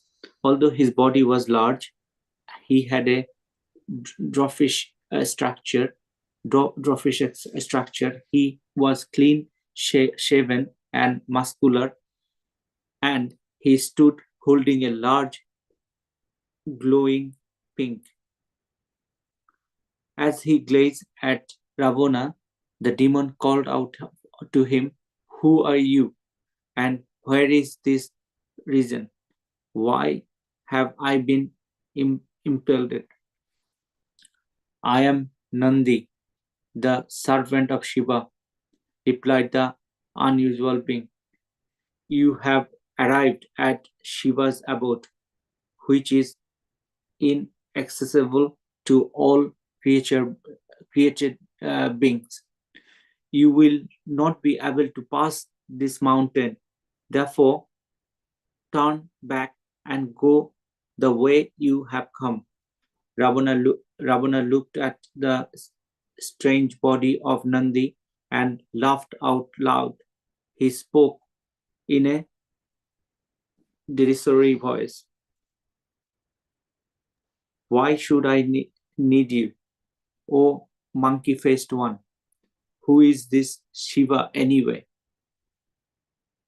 Hare Krishna. Thank you, Prabhuji. So here, Ravanasura knows this Nandi and Lord Shiva, but he's just in the laughing way. He's just in another way trying to insult whoever is coming in his way. He's either insult or to grab anything what is he wanted. So that is Ravanasura's nature. Okay, thank you so much, Prabhuji. Okay, next. And that too, he stopped there because his Pushpaka Vimana got stopped. Okay, next. Can I request Gaurangi Mataji? Would you like to read the first three paragraphs?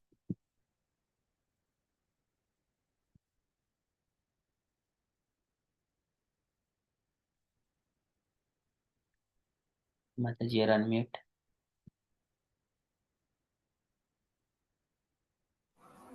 Hare Krishna, Prabhuji, sorry.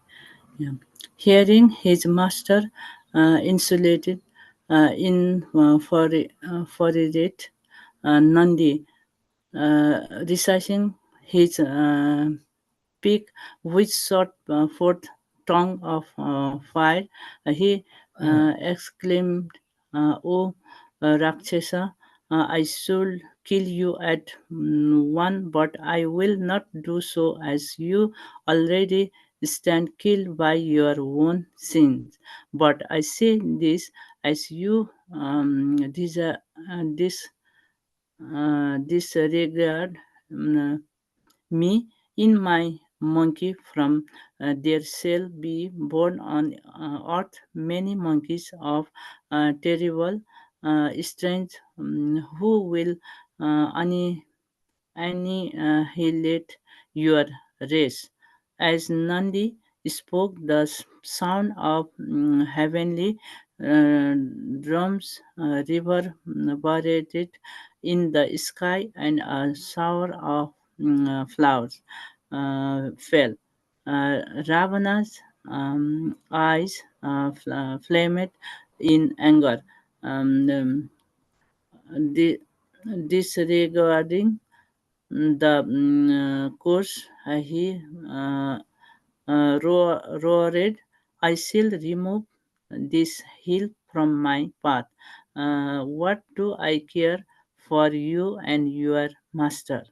The Rakshasa immediately plunged his 20 massive arms deep into the side of the hill. He began tearing it off, and it slowly rose above the earth, shaking violently as the hill shook. Shiva's consort Parvati slipped from her position and clung to her husband. Shiva rescued her. Do not be afraid. This is the action of the van demon Ravana. I shall deal with him shortly. He cannot harm you. Parvati's eyes turned red as she replied to her powerful husband, as his worth, his frightened woman by his violence. His death shall be caused by a woman. Hare Krishna. Prabhuji. Yeah. Thank you, Mataji. So here, so Ravanasura, he's traveling after taking Pushpaka Vimana from Kuvera. In his way, first he has done so many sinful activities, killing all the Brahmanas or sages who are in the austerities and meditating, drinking their blood and eating them. And then next, in his way, he has got curse from Vedavati, and then that is the second kind of sinful activity he has got, and now insulting the Nandi, and now he is trying to lift the Kailasa mountain, and then here and once again making the fearfulness in the Parvati or Lord Consort Parvati Devi, and then now he received one more curse, that his death will be caused by a woman. So this is how Ravanasara is taking curses from different people and with his sinful activities. Okay, so that is we shall continue. Hare Krishna, Prabhu. Can I ask a quick question? Yes, Mataji. Prabhu, it is I hear like Ravana was a Shiva devotee, a great devotee of Lord Shiva. So It will come, Mataji. sorry, Prabhu. So it will come in the next. Okay, Prabhu. Hare Krishna. Thank you, Mataji. Okay, so can I request next Jafna Kanya Mataji? Hare Krishna. Shiva stood up and pressed down upon the hill with his toe. Ravana at once felt an unbearable pressure. His arms, which resembled huge pillars holding the hill, were crushed. He let out a tremendous cry that resounded throughout the worlds of heaven, earth, and hell, terrifying all beings. He was trapped by the weight of the mountain and could not move. The Rakshas ministers at once surrounded him and advised him to appease Shiva. We have heard how that all-powerful one is easily pleased. Often offer him prayers and seek his compassion at once. Surely he will be gracious to you.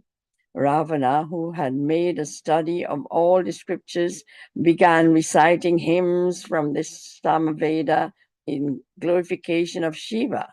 But even after 100 years had passed, the Rakshas still remained trapped. Although in great pain, he continued offering prayers to Shiva. Finally, Shiva relented and revealed Ravana of the pressure. He appeared before the demon and spoke kindly. O 10-headed one, your prayers have pleased me. Do not be so rash again. Leave now and go wherever you like. Ravana bowed to the god, who stood holding the famous trident. The crescent moon shone from his head, and a large serpent was coiled around his blue neck. He gazed at Ravana and his 3 eyes as the demon folded his palms to address him. My lord, if you are actually pleased with me, then please give me your weapon. Hare Krishna. Hare Krishna. Thank you, Mataji. So here Ravanasara is trying to lift that hill, but Lord Shiva, what he did, he just with his toenail, with his toe, he just pressed it, and then Ravanasara stuck up for 100 years. And then he understood from his ministers to please Shiva. So Shiva will be easily pleased if you are glorifying. That is for the people in the mode of ignorance. They approach Lord Shiva for that purpose. And then he glorified Lord Shiva from the Samaveda, and then Lord is pleased. And now Ravanasara, see once again, as soon as Lord Shiva is pleased, what he is asking. This is the indication of the desires of a people in the mode of ignorance. So this is how he became the devotee of Lord Shiva. So now from this point, he became the devotee of Lord Shiva, as Saranya Mataji is asking. Okay, so now what he's going to ask further. So let us see. Can I request next Meena Mataji?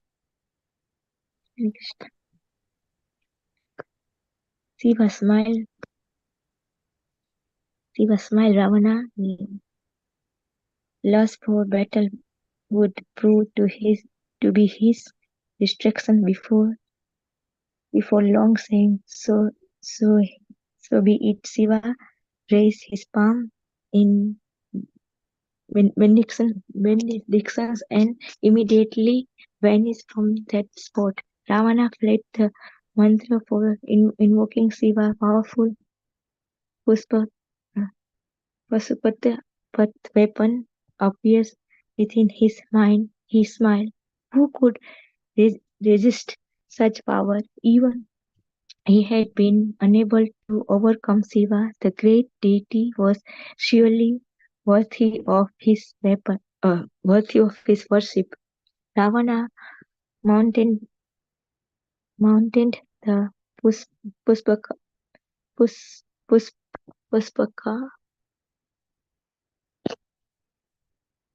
Puspaka, which had awaited in the sky all the time he was trapped, being unable to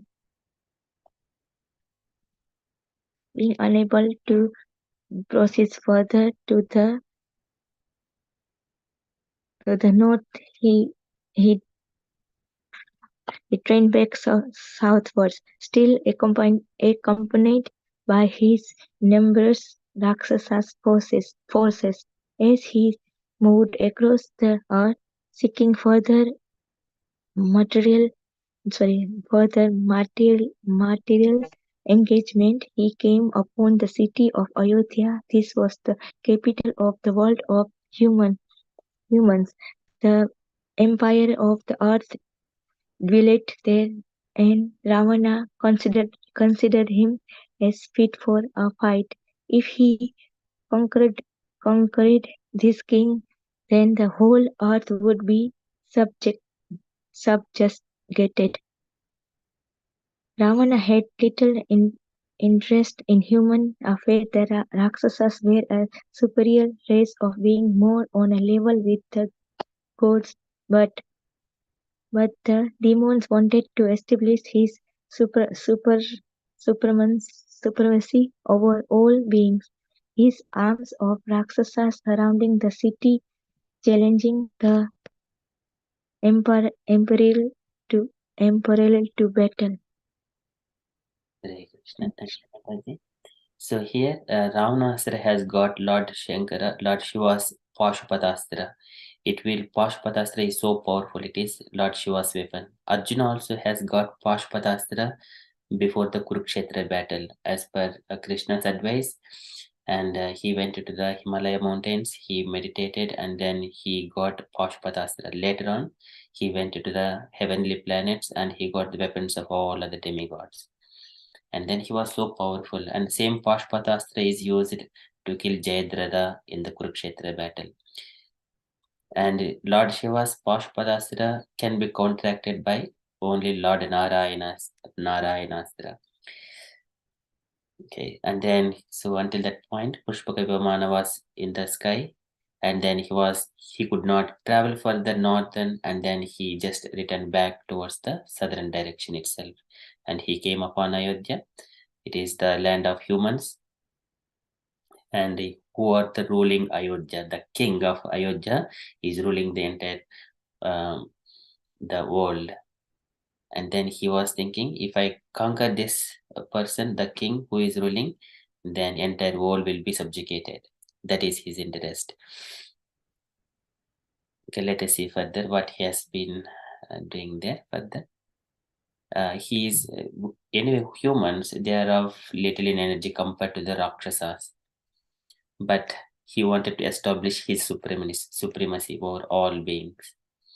Okay, let us see further. Can I request next? Radha Sevka Mataji. It's from A fierce fight. Okay. A fierce fight ensued between the two armies of Ravan and the Ayodhya king Aranya. Tens of thousands of chariots and elephants came onto the battlefield, along with hundreds and thousands of foot soldiers. Showers of arrows like swarms of black bees fell upon the demons.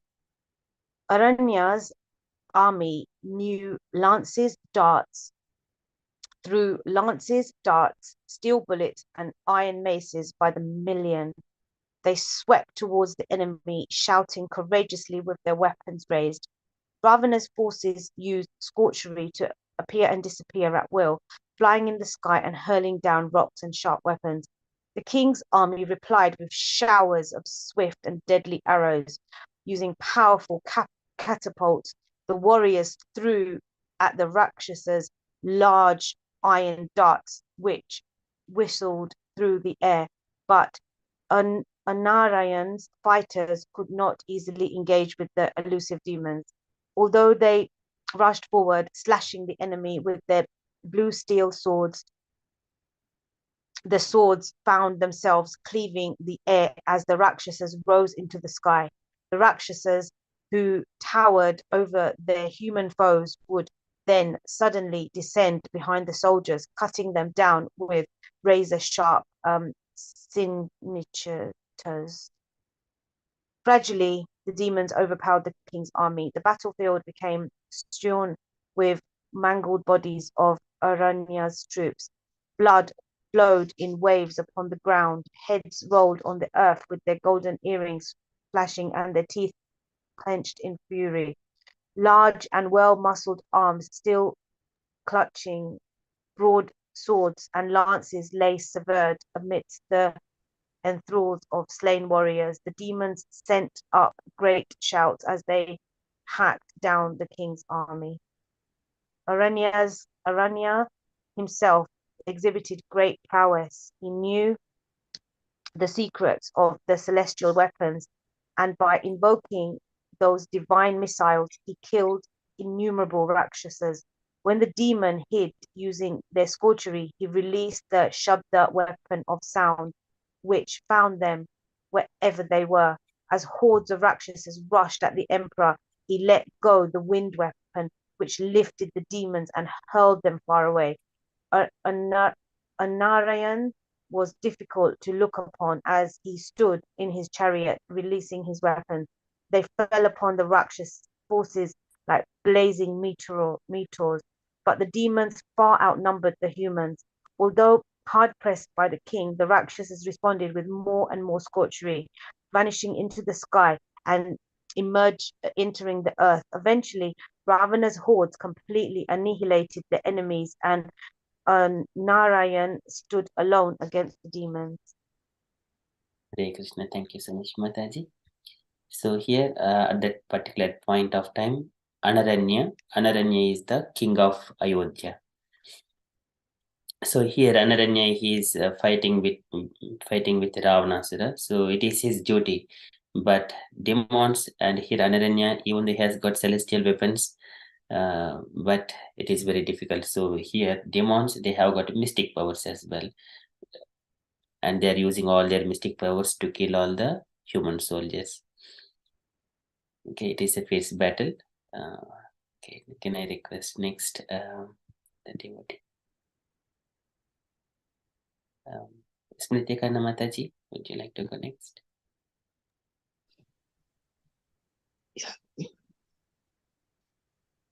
Yeah.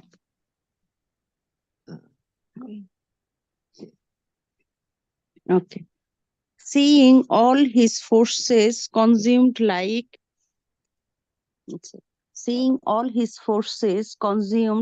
so many moths entering a fire, the emperor became infuriated.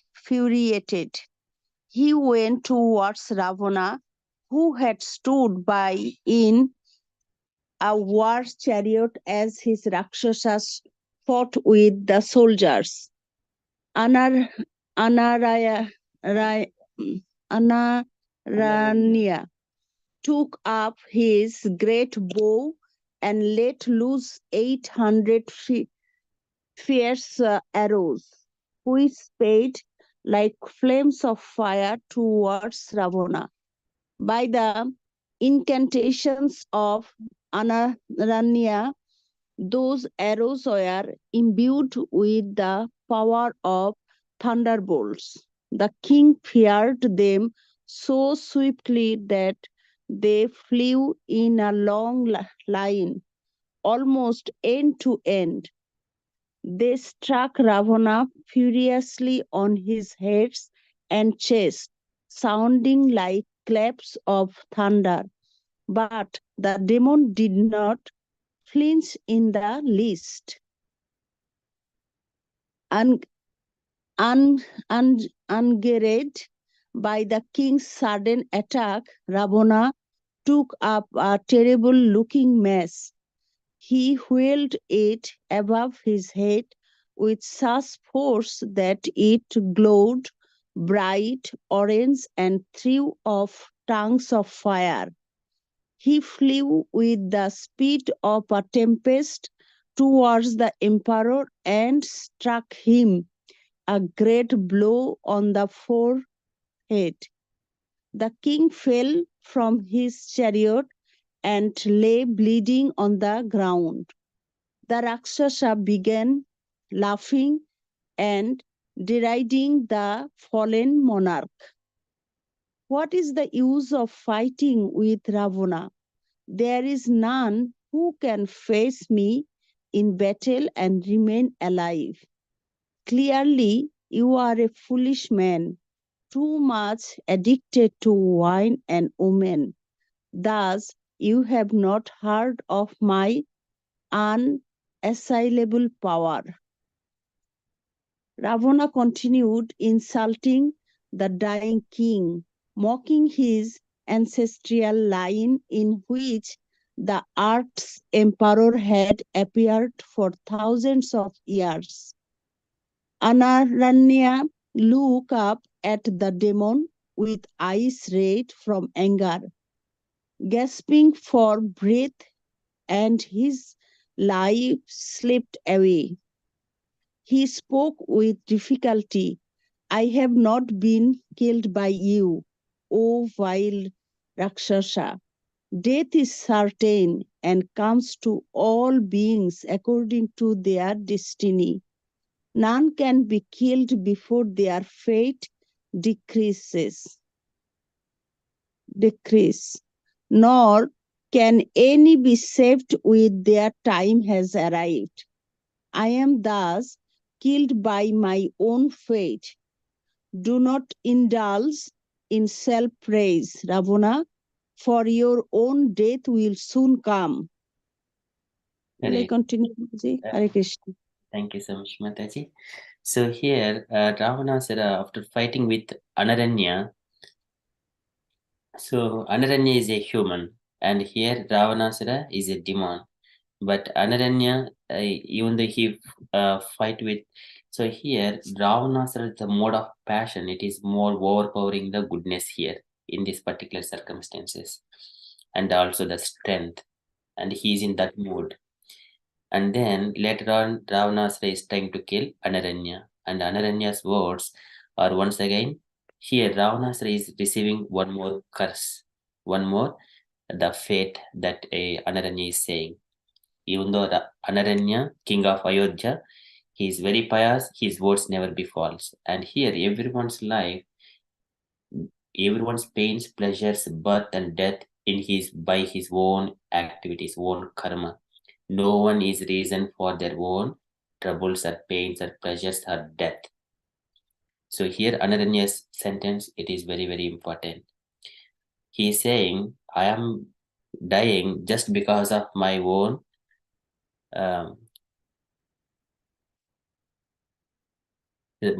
fate.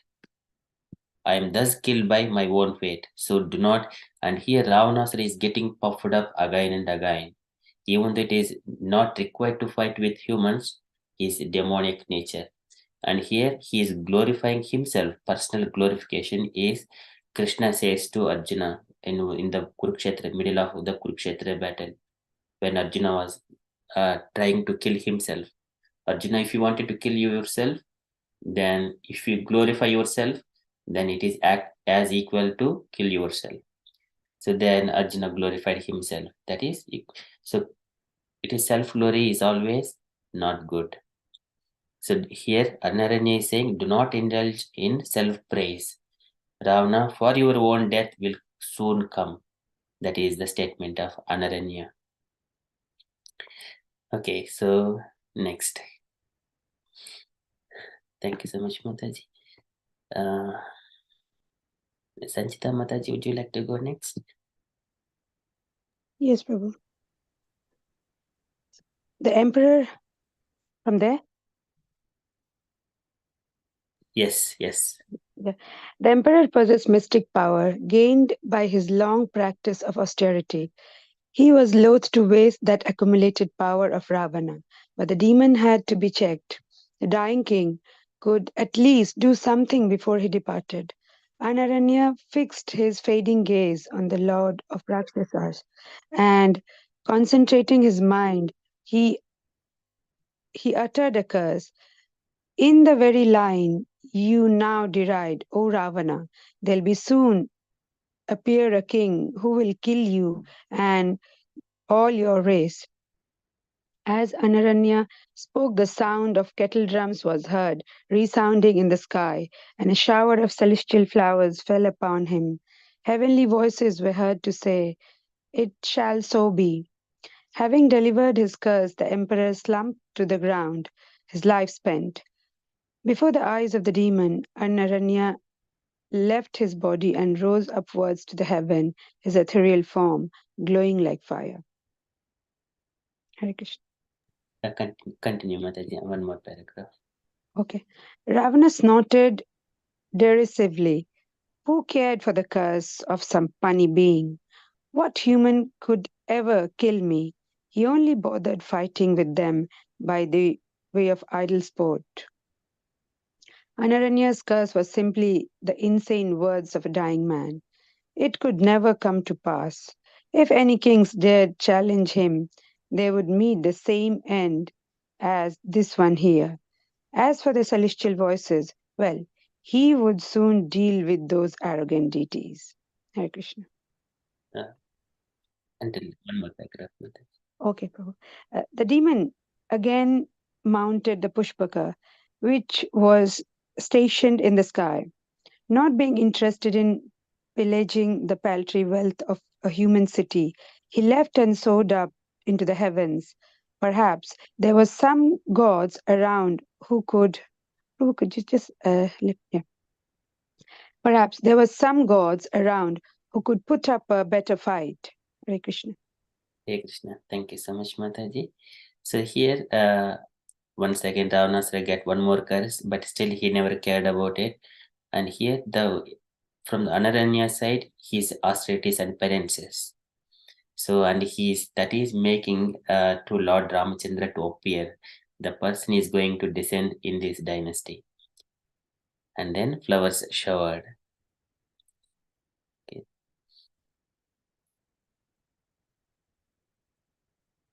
Okay, thank you so much, Mataji. Okay, so next we shall continue. Saranya Mataji, would you like to go up to this? Hare Krishna. Ravana went up to the heavenly planets inhabited by principal gods, but the gods swiftly ran away, unwilling to encounter with him in battle. They knew the inviolable boons of Brahma. It was pointless fighting the demon. The gods prayed to Vishnu, hiding themselves in fear. Ravana decided to rest for a while in heaven. He went to Amaravati, the city of Indra, king of gods, and as Rakshana was seated in the celestial Nandana gardens, he saw an Apsara, a heavenly nymph named Rambha. The face of that celestial girl shone with incomparable beauty, and she was adorned with bright garlands and jewels. Her soul captivating eyes glanced here and there, and her fleshy hips swayed as she moved. Ravana gazed upon her large round breast and shapely thighs. Her hands, soft like rose petals, pulled her shining blue dress tight around her body as she saw the demon staring at her. Ravana assumed a godly form of a great spender, concealing his terrible 10-handed body. He sprang to his feet and quickly went over to Ramba, immediately taking her by the hand. Completely overcome by lust, he smiled at the celestial girl. Where do you go And whose are you, lovely lady? He asked. Who will today enjoy the nectar of your soft red lips? Who will be blessed by the touch of your tender breast? Which fortunate man will lie tightly embraced by you, his mind completely captured by carnal delights? Hare Krishna. Hare Krishna. Thank you, Mataji. So here Ravanasura once again, in his conquest towards, he went towards the Amaravati, the region of the gods. And then here Ramba is the daughter-in-law to Ravanasura. Ramba is the wife of Nalakura. Nalakura is son of Kuvera. So now he is so lusty. Okay, so can I request other devotee just continue? Prabhu, can I read? Hare Krishna, Maga Prabhu. Mataji, yes, please. Yes, Mataji. can I read, Mataji? Prabhu, next. Yes, Mataji can read next. Hare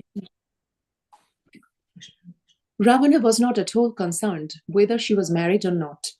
He had stolen the wives of gods, Gandharvas, and demons everywhere, taking them to Lanka to join his harem. The Rakshasa was accustomed to having his way and spoke only in an attempt to win over Rambha. He praised her divine beauty and told her of his own power and glory. What woman would refuse the opportunity to become the consort of the mighty Ravana? But the beautiful girl did not reciprocate his advances. She pulled away from him, her bright bracelets falling to the ground as she wrested herself from Ravana's grasp. Folding her palms and looking down, she addressed the Rakshasa reproachfully. Please do not speak in this way. I am as good as your daughter, and I therefore deserve to be protected by you, O Ravana. Indeed, I am the wedded wife of another. Rambha told him she was married to a god, Nala Kuvera, who was the son of Kuvera, Ravana's own brother. She was thus related to Ravana, and he should not make amorous advances towards her. Ravana laughed loudly. He had no regard whatsoever for any moral codes. He moved towards Rambha, who ran behind a golden bush. Ravana pursued her, pulling off his red silk robes and revealing his immense lustrous body. The maiden tried to evade him, dodging here and there, with her garland and necklaces swinging, but it was useless. Taking hold of Rambha, the Rakshasa forcibly laid her across a nearby rock. He snatched off her garments and began ravishing her. His eyes expanded in delight. Rambha cried out for help, but seeing the fierce Rakshasa, no one dared intervene.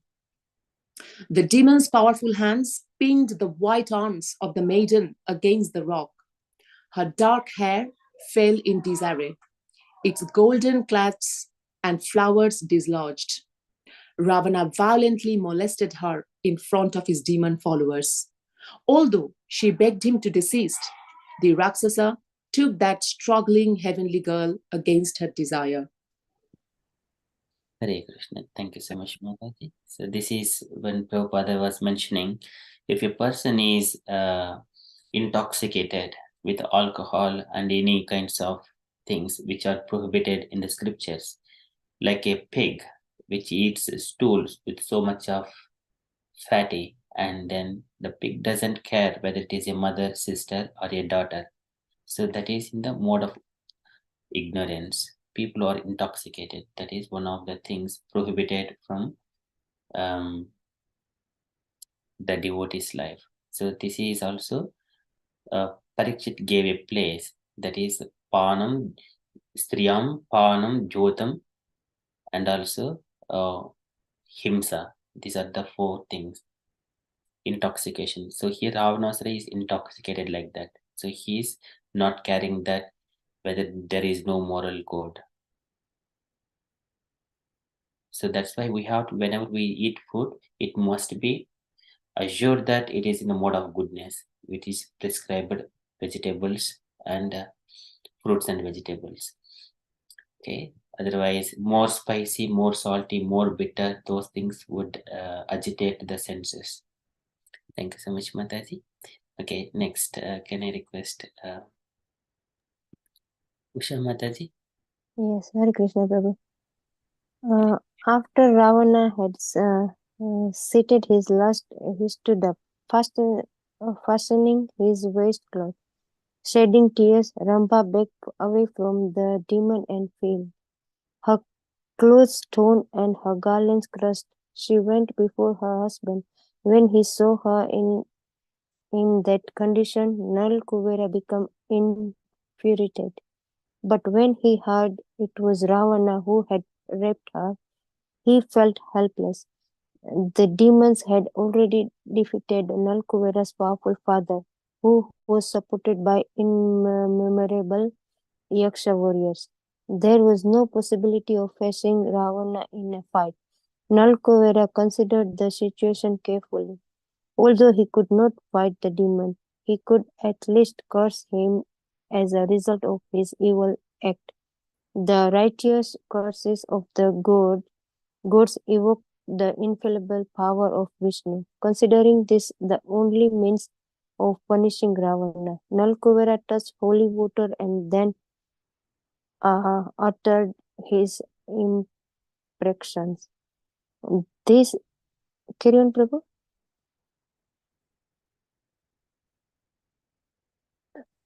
This evil Rakshasa has violated a celestial lady. If he ever again rapes another maiden, he will immediately fall dead. Ravana soon heard of that curse. He had seen such curses made by gods and rishis come to gods and rishis come to pass many times. Once uttered, they could not be retracted. Although he did not like to accept it, Ravana could understand that some powerful force maintained the universal order and laws. Thinking it possible that Nalkuvera's words might just be effective, he decided not to again force himself upon another female. Better not to take any chance. After all, there were enough women who would willingly accept him. Hare Krishna. Thank you so much, Mataji. So here, after Ravanasura insulted Ramba, and then later on Ramba's wife, husband Nalakuvara, he has cursed him. See how Ravanasura is. He has read all the scriptures. He is called Ravana Brahma, or he is the grandson of the Brahma. He's Ravana Brahma, but he has read all the scriptures. But what the activities? Demonic nature. Why he is called Asura? Due to the natures he has acquired. Now he is receiving curses after curses, gradually, one after another. So it is all the called prologue for the next, for Lord Rama's appearance. And even though Ravanasura has seen him, after that he molested Ramba, he never went to any woman forcibly. And that's why he did not even go to Sita Mata. So he was every day going to Sita Mata to convince her somewhere or other, but he never forced her, but because of this curse only. Later on, he would reveal this information to one of his ministers or his son, something like that. Okay, so we shall continue. Next one. Devashish Prabhuji, would you like to go? Prabhu, he's not around. Can I read on his behalf? Yes, Mataji, please. Being disappointed that no gods would fight with him, Ravana left the heavenly planets. He began heading for the southern quarter of the universe, where lived the Danavas and Daityas, the most powerful celestial demons. Surely they would afford him battle. Who else was there left for him to conquer? As Ravana flew in the Pushpaka, he suddenly saw ahead of him the celestial seer, Narada, shining brightly and holding his tambura. The seer plucked the strings gently, singing the praises of Vishnu. Ravana had met him many times before and was pleased to see him. The Rakshasa usually had little time for sages, especially devotees of Vishnu. He preferred to kill and eat them rather than speak with them. The rishis and seers generally favored the gods. But Narada was different. He would often give Ravana good advice and seemed to be his well wisher. Ravana raised a hand in salute to the sage. The seer came before Ravana and greeted him. Narada could travel freely anywhere in the universe. It was even said that he could leave the material worlds and journey to Vaikuntha, the spiritual abode of the Lord himself, which knows no decay and is free of all suffering. Narada smiled at Ravana. His large eyes were like two shining sapphires. On his head, his coiled golden hair was held in place by a jeweled silver band. Clad in the soft skin of a black renku deer, Narada stood in the air in front of Ravana, who invited him onto the chariot. Sitting cross-legged on a golden seat next to the demon, the seer began to address him in gentle and pleasing notes. Great, Krishna. Thank you so much, Mataji. So now, for Narada Muni, he's at the grandfather level to Ravanasura. So Narada Muni is the son of Brahma, and Ravana is the son of Vishrava. So he's at the Narada Muni, whomever, whatever the demonic, either Hiranyakshipu, Hiranyaksha, or Kamsa, or Ravanasura, wherever devotees going there, devotees are always they're pleasing to the demonic and also devotees. They will all, because they do not have enemies towards Ajata Chitruhu. They do not have any enemies at all. So here, even though Ravanasura is of demonic nature, here Narada Muni is giving only good advices here. So let us see what the conversations are going to take place between Narada Muni and Ravanasura. It is a very beautiful thing. So now Ravanasura's adventurers are coming to one status. So he has acquired enough sinful activities now. Okay. Can I request next? Gaurangi Mataji, would you like to go? Hare Krishna Prabhuji. Yeah. Yes, Prabhuji. Yeah. Why are you harassing this word of humans? Oh, valiant ones. It is already in the grip of death. These people do not deserve to be attacked by you. Ravana, who cannot be overcome by even the entire heavenly host united together, who will destroy people who are worked by numerous annexes surrounded by endless calamities and are subject to old age and hundreds of diseases. Narada told Ravana that everyone is the material would in time go to the abode of Yamaraja, the great lord of death. There was no need for Ravana to kill them. Death conquers all. Even the gods would eventually succumb to death. If Ravana should conquer Yamaraja, the entire universe would be conquered. The sages know that Ravana could not overpower Yamaraja, but he wanted to distract the demon from his evil aim of killing more people and overthrowing the gods. He also wanted the Rakshasa to greatly increase his sinful action by assailing the god of death. Ravana would thus created for himself a karmic destiny, which would soon result in his own discretion. Uh, Okay.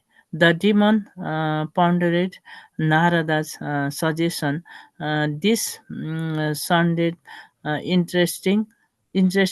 He liked the idea of fighting with the uh, immensely powerful Yamaraja. Perhaps his would be a battle worthy of him. And if Death himself were slain, then the whole universal order would be cast into utter chaos. That appealed to Ravana, who wanted to assert himself over any and all powers in the universe. He nodded slowly at Narada, who sat smiling at him. Ravana told the sage he soon would leave immediately for death's abode.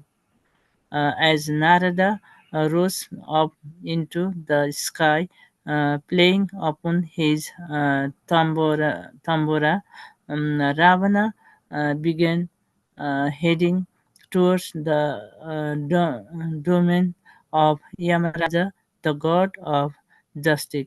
Hare Krishna Prabhuji. Sorry, Hare Prabhuji, a lot of mistake. Sorry. You read very beautifully, Mataji. Thank you. And here Narada Muni is suggesting Ravanasura directly go and attack Yamadharmaraja. So Yamadharmaraja is taking all the people's lives. And if you just conquer Yamadharmaraja, you would be conquering the entire world or entire even the celestials. So likewise, Narada Muni, it is Yamadharmaraja, he's the personified, he is also Lord of religion as well. And Yama is means controlling. Here when Ravanasura is trying to conquer there, and he would accumulate so many sinful activities by assailing the god of death. So that is Narada Muni's he is injecting that kind of instructions to Ravanasura. Similarly, Narada Muni also said to Kamsa that we also observe, because they have to, as soon as they are acquiring more sinful activities, the Lord's appearance is going to be very quicker. So likewise now Ravanasura is going to abode of death. That is abode of Yamadharmaraja. Yamadharmaraja also will be at whenever he will be ruined by the time factor. Time is more powerful than anyone else in this world. But here for the material affairs, Yamadharmaraja is in charge. He is going there. Let us see what Ravanasura is doing now. So we are just going to, it's just we are going through the prologue only. It is, I don't know, maybe we shall try to complete this one, at least prologue. Hare Krishna. Next one, can I request Meena Mataji? As Ravana approached the eternal region known as Yamloka, he saw everywhere living being reaping the fruits of their actions. He also saw the millions of soldiers and servants of Yamraj known as the Yamdutas. They appeared fierce and unapproachable. Their bodies were powerful but hideously deformed, covered all over with black hairs that stood erect. In their hands they held noses and terrible weapons. Their face were controlled into the frightful expressions, and they yelled and shrieked to discontent tones. Moving swiftly, he struck and threatened people who were running in all directions. Fearful screams and cries resounded, resounded everywhere in the dark and desolate places. Desolate place. Ravana saw in hundreds and thousands people being eaten upon by fierce dogs, consumed by fires, or being hurled into vats of boiling oil by the Yamdutas. Other unrighteous men and women were running here and there on burning sands, being pursued by Yamduta, holding lances and tridents. Some were being dragged through the tree with leaves like steel braces that shredded their bodies. Howling in terrible pain, they would fall to the ground, but their bodies would again become whole. They would then leap up and race off, only to be quickly caged by the Yamdutas and put through the same suffering again. Hare Krishna. Thank you so much, Mataji. So this is what Ravanasara is saying. All these Yamadharmarajas aboard. There are Yamadutas. They are with Yamadhutau Tada Praptu Sarabasa Iksh. They have Bhimo Sarabasa Ikshano. They are very fearful. It is mentioned in the Bhagavatam as well. And all these things, these are the people who are not following the religious principles mentioned in the scriptures. This is exactly, they will be eaten by fierce dogs, consumed by fires, hurled into the vats of boiling oil. So this is the living entity getting trained in the heaven, and then they will be put into the material world, into such kind of bodies, so that they go through. So because of that, people here in this material world, they also think that the hell and heaven are in this material world only. That is their perception. But actually, Kapil Bhagavan says people think like that, but it is actually they're being trained in the Yamaloka, or the hellish planet, and then they will put him into the material world again as a gradual process again. Okay, let us see further what Ravanasara is doing. So still he's not reflecting for himself. He's trying to conquer Yamadharmaraja. Okay, thank you, Mataji. So next, Radha Sevka Mataji, would you like to go? From leaving behind, Prabhu, yeah? Ravana witnessed. Ravana witnessed innumerable kinds of punishment being meted out to sinful souls. Searching for Yamraja, he coursed on rapidly in the Pushpaka.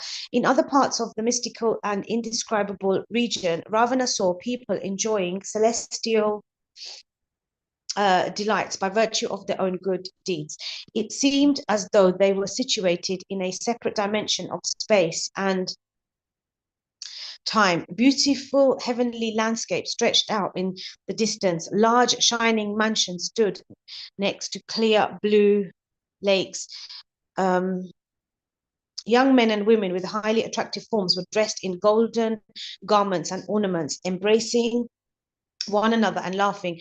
Excellent food and drink was laid out on gold and silver tables. Musicians played and young girls danced. Ravana saw countless people intoxicated with pleasure and entirely oblivious to the scenes of suffering elsewhere.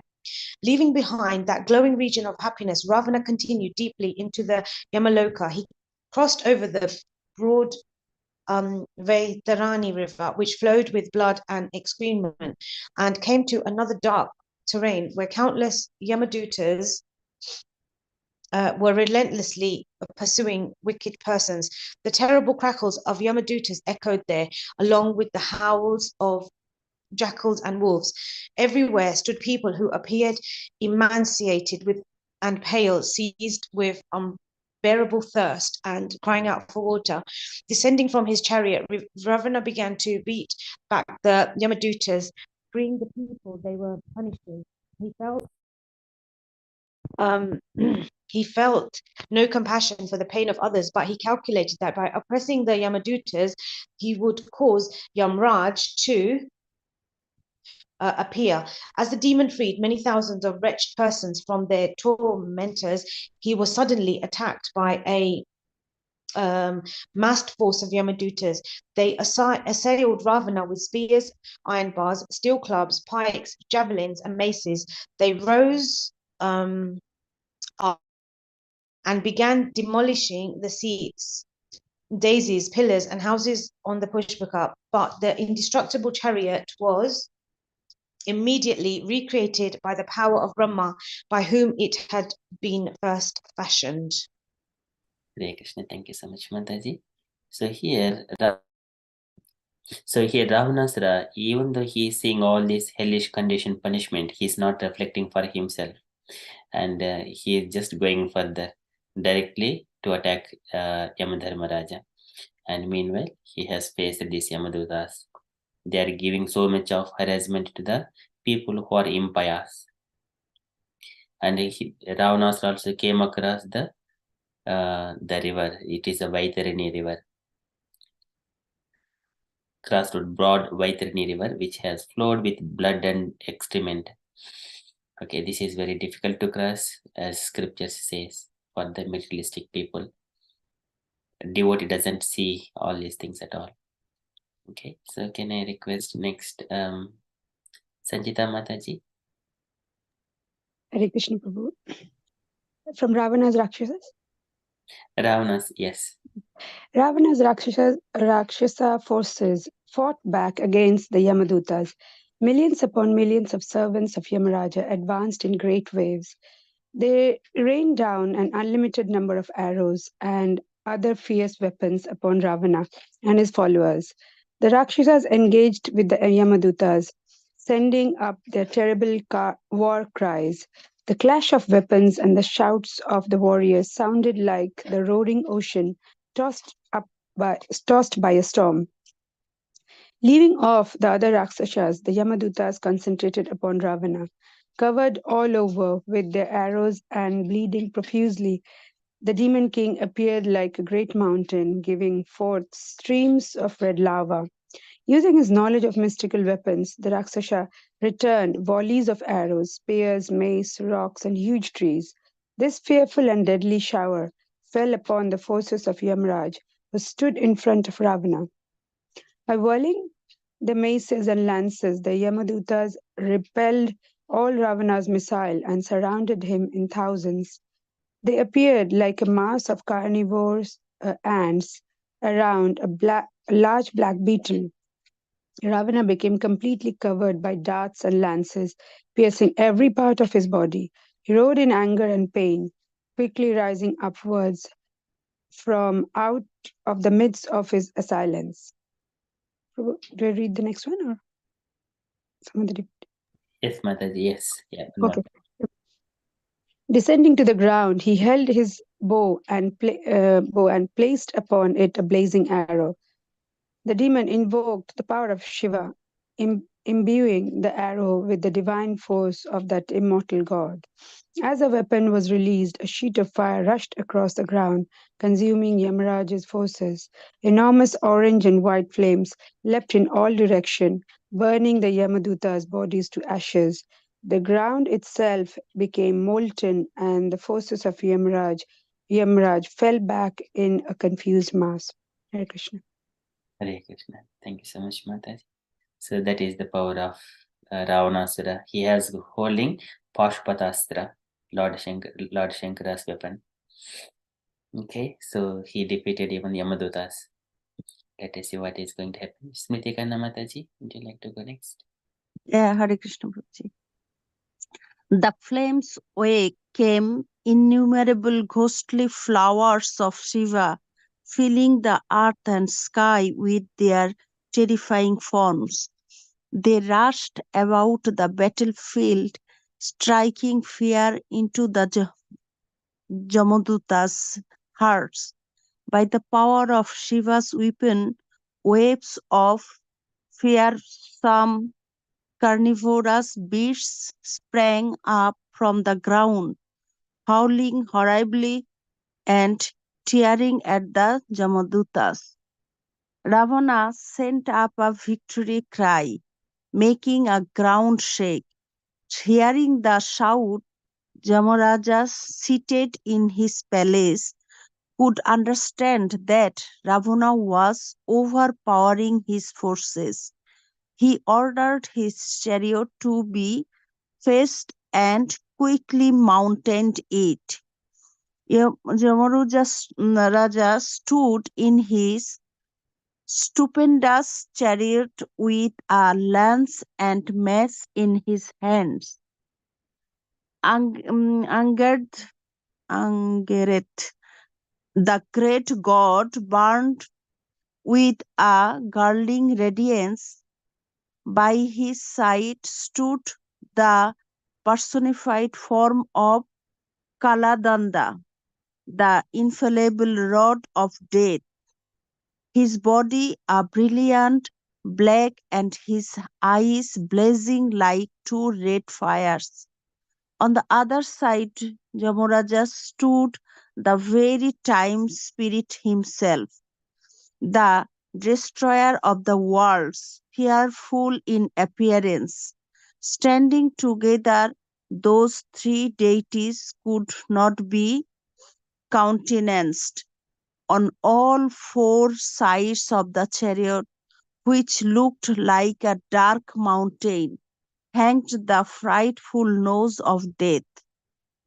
Drawn by 1,000 red and black seats shining with a bright luster, and having 1,000 great wheels, the celestial chariot advanced with a terrible noise.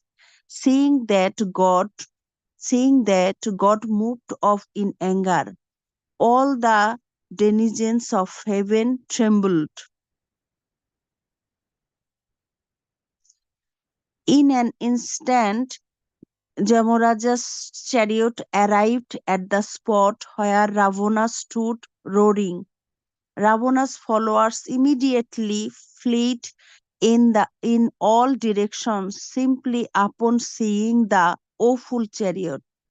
Some of them fell unconscious on the spot, but Ravana himself was not afraid. Seeing his awful adversary, he felt overjoyed, anticipating the fight. The demon stood firm as Jamaraja hurled at him many blazing javelins and iron clubs. They struck Ravana with tremendous force, piercing him and causing streams of blood to flow from his body. Hare Krishna. Thank you so much, Mataji. So here, Ravanasara is now in the fighting spirit. He is killing even the Yamadutas. Yamadutas are they are fearful to the humans. Now Ravanasara is killing those Yamadutas with the fearful bodies and such kind of fearful personalities. And here Ravanasara, he has read again, so just bringing that point, he has read so many scriptures, understanding everything in the scriptures, but he wanted to utilize all of them for his personal sense gratification. Now he is coming to face Yamadharmaraja. Yamadharmaraja, he has got the two personalities. One is the death and another one is the Kaladanda. So no one can defeat. So but here we will see how they are going to be faced later on. So now fighting started between Yamadharmaraja and Ravanasara. Okay, so can I request next Usha Mataji? Yes, Prabhu. Hare Krishna. Ravana raised his boat to counter Yamraja's attack. Using sorcery, he fired thousands of straight flying arrows imbued with the force of a thunderbolt. Those arrows struck Yamrajas all over his body, but the god remained unmoved. Again and again Ravana fired off his arrows and darts, charging them with celestial power. He struck all three deities with his fiery weapons, but they stood firm. Yamraja sent back at the demon countless barbed lances, which struck him violently on the breast. Stunned by those irresistible weapons, Ravana fell unconscious to the ground. Yamraja, observing the rules of fair combat, did not further attack his empowered enemy. After some time, Ravana came back to his sense and saw Yamraja still stationed before him. He contemplated his next move. This was indeed a formidable opponent. Rarely was the demon extended in the fight. Ravana relayed himself and stretched his bow to full length, releasing celestial arrows which filled the sky. They fell upon Yamraja like fierce serpents. Being assailed by those arrows and bleeding profusely, Yamraja roared in anger. As he opened his mouth, fire covered by billows of smoke issued forth. The whole region was brilliantly illuminated by that fire, as if the sun itself had risen in that ever dark place. Witnessing the astonishing battle between Yamrajas and the Rakshasas, the god assembled above them. They feared that the dissolution of all the worlds was imminent. Yamraja's anger would surely inhalate the entire universe. Hare Krishna. Thank you, Mataji. So, Yamadharmaraja, he is the son of Suryadeva, and his duty is to punish all these people, impious people or materialistic people engaged in the sense gratifications. Here, Ravanasri is the best of those sense gratifying people, and now he is trying to conquer over Yamadharmaraja, who is the lord of death. And Yamadharmaraja has got two deities. One is the Kala, and another one is the death. So those three personalities standing there. He got angry, and now with his opening his mouth, and all the fire is coming out from his mouth. It is like annihilating the entire universe. Such kind of anger. Let us see what is happening.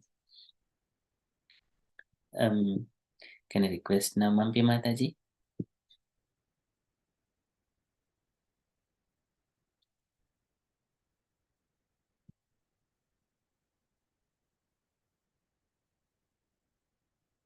Okay. Gauringi Mataji. Hare Krishna Prabhuji. Okay. Ravana continuously sent his furious weapons towards the three gods. Death personified, highly enraged by Ravana, then spoke to Yamaraja. My lord, do not exert yourself further. Let me remain alone here with this Rakshasa. I shall make short work of him. None in the past, no matter how powerful, have been able to overcome me. Every god, rishi, and demon has succumbed to my power. Indeed, all created beings must surely submit to me. There is no debate about this. Therefore, you need not bother yourself with this worth any longer. Leave him to me. Yamaraja had become infuriated by Ravana's insolence. He felt insulted, and he told Death to stand back, for he personally would destroy the demon. The god lifted up his neck and gazed upon Ravana as it was raised that make throw up a hollow of blazing fire. Yamaraja held it in his hand like the globe of the sun, and he fixed his red eyes on the demon. Just as he was about to relax the make to destroy Ravana, Brahma appeared before him. He was seen and heard only by Yamaraja as he spoke to the angry god. Oh, I am measured by powerful one. This Rakshasa is not to be killed by you at this time. Indeed, I have conferred upon him a bond that he cannot be slain except by a human. This cannot be false feet. Last, the order of the universe be cast into chaos. Therefore, held back your mag. Ravana is not yet destined to die. If you release your infallible mag upon this demon, it will result in the death of all other created beings. Hare Krishna. Lovely. Thank you so much, Mataji.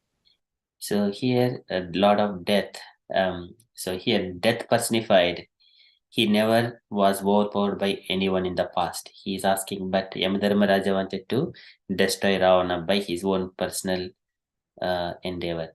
But here, later on, when he was in that mood, Brahma appeared that Ravana cannot be killed at this particular point of time, and he can be killed only by human.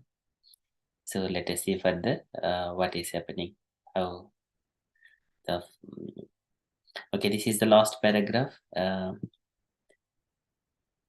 Okay, Meena Mataji, would you like to read it? Long ago, Ravana had pleased Brahma by performing difficult assertions and had won from the god of boon. Brahma had granted Ravana immunity from being slain by any beings except for humans or animals whom Ravana utterly disregarded. Hearing that command of Brahma, the chief of the god, Yamraj lowered his mace, realized that nothing could be accomplished him in that battle. He then and this disappears from Ravana's sight. When he saw Yamraj depart, the Rakshasa, considering himself victorious and roared in joy. Now he was surely the most powerful being in the universe. What was there left to prove? Even the great Lord of Death had run away from him. Ravana looked around and saw that the slain Yamduta had been brought back to life by Yamraj's power. Ignoring Ravana's, they continues their grisly task of meting out punishment. Ravana felt he had no further purpose to achieve in Yamloka. He had established his supremacy, and that was all he desired. It was time to return to Lanka, his golden city. Getting aboard the Puspaka, he left that region, followed by his force, and flew to the north. Here, heading again for the Earth planet where Lanka was situated. Hare Krishna. Thank you so much, Mataji. So this is where Yamadharmaraja disappeared from the sight of Ravanasura, and then it is not actually the winning. So when winning or losing. So it is the time for Yamadharmaraja not to appear in front of Ravanasura for timing. So he will be destroyed by a human later on. And now Ravanasura, so much of this his conquest, after reading so many of the scriptures and Vedas and everything learned, and when he's conquered, he received so many curses from so many people. And now he accumulated enough sinful activities. Now he is going towards his golden city, Lanka. So from where he is going to rule and enjoy. So that is the prologue. And now the purpose is going to be described in these chapters. King Dasharatha's longing and birth of Lord Ramchandra. So we have passed it 1 hour past the prescribed or pre-assumed time, 8:25. We are 9:25 nearly. We have not come to the point where we see Lord Ramchandra's birth. So these chapters are very small chapters, it looks.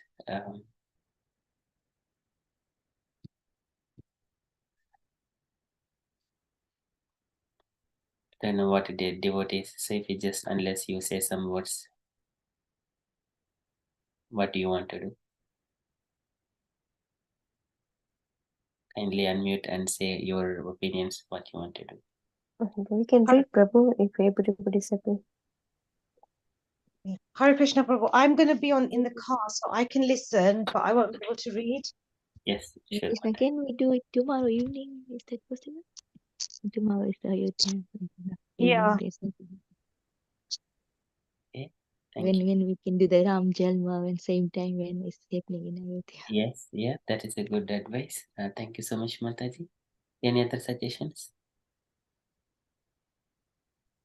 Hare Krishna Prabhu, yeah, we can do tomorrow. Like it takes around 1 hour between 8 to 9, something like that. Yeah, thank you, Mataji. Oh, So yes, Prabhu, yeah, this would be fine also. 8 to 9. Yeah. I mean, whichever time is convenient. We might go to the temple, so I think we will not be back before 7, so or 6:37. So for a quick darshan. So, but yeah, if other devotees are available, please carry on. I can just listen, log in and listen. Yeah, sure, Mataji. Smriti Kana Mataji, are you also happy with that? Yes, Hare Krishna Prabhuji, yes. No worries. Thank you so much, Mataji, and all the devotees. This is very beautiful pastimes. Now we are going to see how our Ramayana. Ayana means Yes. moments. Rama means the Supreme Personality of Godhead, Lord of the all pleasure potency. So Ayana, it is the moments of the Lord at each and every time, what he is going to do, what his decisions, the conversations and actions, and that is what we understand and reflect in our life. Maryada Purushottama's actions and words, the speaking. Thank you so much, all the dear devotees. It is so beautiful to read Ramayana among the devotees. So many might have already read Ramayana, and it is always relishing by everyone. So, now keeping that one, we shall conclude for now. And we'll see tomorrow evening at 8 p.m. and Monday. Okay, brother. Yes, Hare Krishna. Hare Krishna. Vanchakalpatarubhyascha.